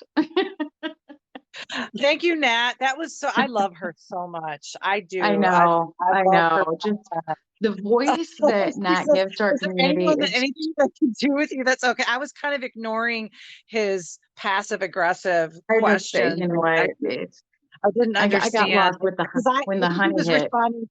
I think he was responding to me that I have tons and tons of free content, but when someone wants to work one-on-one with me, there is a charge because my time and my energy is valuable, and he didn't like that. I'm like, okay. I'm so valuable the government pays me to stay home, Nat. Thank you. But Okay, I'm gonna block him. He's being rude now. I She doesn't have nerve. She just was asking a question, Gabriel. I think you need to just you're in the wrong group. You're in the I'll raise wrong my wage. um you're in the wrong group. And that's a lot of the, all of that. Don't No worries. That's just part of it. And that's part of where that audacity comes from. You know, it, just that's audacity. You can't afford me for your audacity. I'm sorry. It's Right, just not gonna right, happen. Like, right. so, Some people just and that afford. is, They yeah, like that's to what I, come in on lives and but I'm gonna have to start wrapping up. We've been on here for 3 hours. We talked about a lot. Do you feel, Christine, do you feel yeah, 3 hours, huh? Do you feel good though? Do you feel complete with do everything I that have we a lot did? of nerve? I have a lot of nerve. I hope I do. Who's That's why I sexy have man? neurologists for. I have neurologists for that. Who's sexy man? Anyone that I calls don't themselves know. sexy man? No, Christine, I do really you don't think feel so, Candace.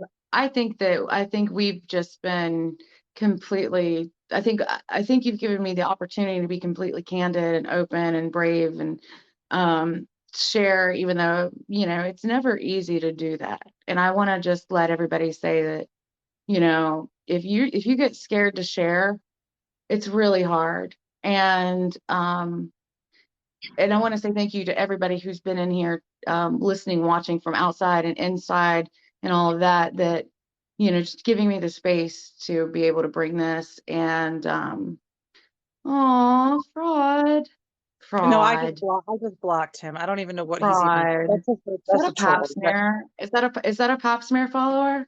I don't know. It's just It must blocked. be. Um, and Phoenix, we can all of talk that. anytime you want. Phoenix Yeah, Rising, we can talk anytime you want. We've been talking a lot tonight. I'm starting to get rid of when I talk a lot. I But am. I understand why you're confused because that's what a smear campaign does. Um, and I can't tell you what to think and what to believe. I can't do that for you. I can help you to know how to trust your own gut, know how to go within and trust your That own one just inner came up. knowing, but I know. I can't help you to understand what to believe, but I am Oh, willing it's to a talk. troll. Oh, it's the smears. 3 hours and she's thinking it just started. Yeah, raw healing. We've been talking for a while. I'm going to probably post Oh, parts of it. there you go. They found a new account. Wow, that's beautiful. Who is Kings? Oh, they probably got word that It's we were the sexy talking. man. It's the sexy man. It's the one from before. Oh, it's a zero. They have zero. They think that if they come in and they just say fraud, that we're going to get upset. I'm Mending going me. to Did cry you my, see? I'm Wait a going to minute. cry myself to sleep now because somebody came in and said I was a fraud. I'm just going to cry myself to sleep. I'm not going to be able to function for the rest of the weekend. Oh no, look at they just kept posting unacceptable fraud. Is that? Do Um, you like that, Mending me? Look. yes, yes. She has a flying monkey on her wall. Anytime It's anybody comes in now at this point, I'm just gonna hold up. I'm just gonna hold up the flying monkey. I used to be a Wicked fan.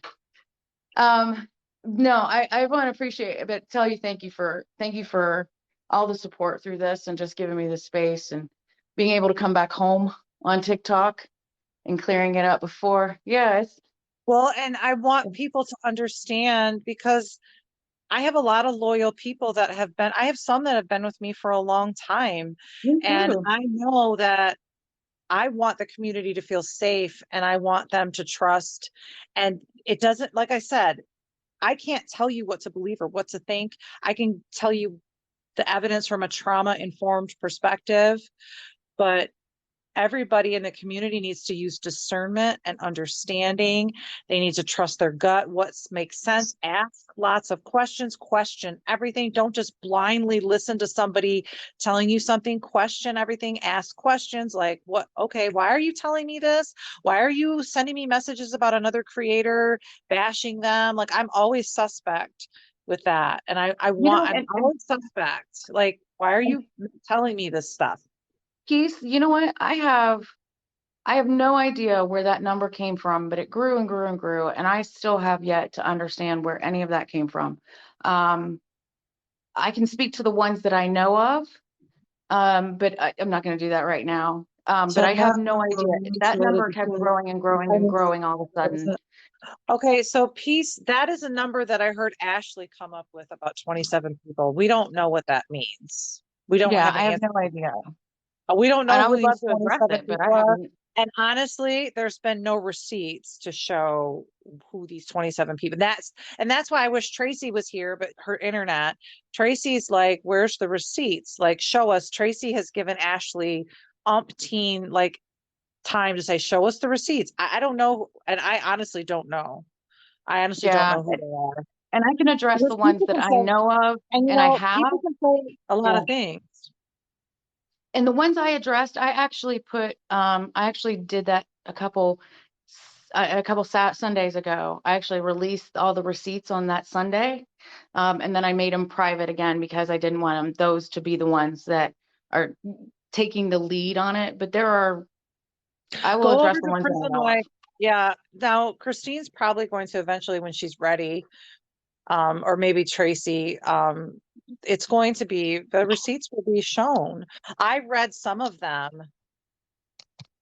Um, well, anyway, I'm open for clients, or any, any help, but Christine, is willing to, Christina has shown me, I personally have seen messages.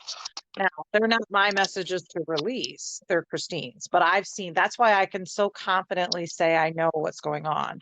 But it's not my story to tell, it's Christine's story to tell. I'm just holding a space Right. for her to tell the story because I believe her. I believe survivors. I believe her. I think it's so important as an abuse survivor to say, I believe you. I believe you. And so if you ever need my service, just send me an email, go to the link up in my bio. I'm very easy to find. It's easier to message me on Instagram though, but I'm all over, so it's easy to find me. So if you ever need support, I have a private peer support group on Facebook. If anyone wants to join, just go to the link in my bio. It says join the peer support group. It's a private Facebook group. I come in and out, but it's a support group for you all to talk to each other. And it's a small group. So if you want to do that, you can go to my private Facebook group and you guys can talk to each other and I'll accept you tonight. I'll go through and look, but you just got to answer a couple questions if you're an abuse survivor.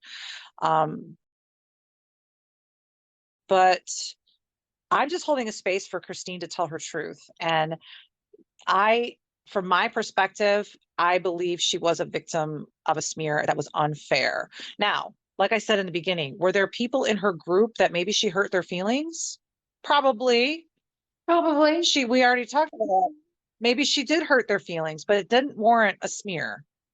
And I don't It think didn't warrant a anything smear. really warrants a smear except for, you know, when Oh, it's thank not you, Nat. fabricated. Right. And Thank thank you, you, Nat. Nat. I appreciate that. And I Candace, love I just your want to work say thank too. you.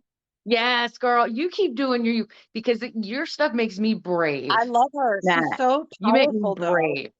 Yeah. She's And so it's soft-spoken, but she's fierce. I've watched Nat just from when I started, and it has just gotten so much better.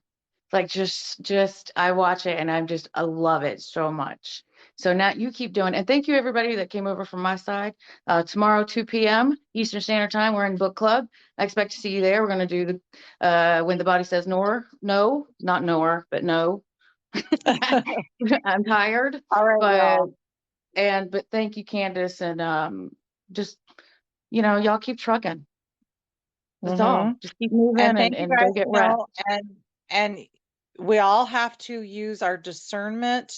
If someone Hmm. comes to you with a whole bunch of negative things to say about another individual, whether it's a creator or not, you can't just run and say, oh, let's go attack. No, no, no, no. Don't do that. And nobody has to jump at you when you ask them.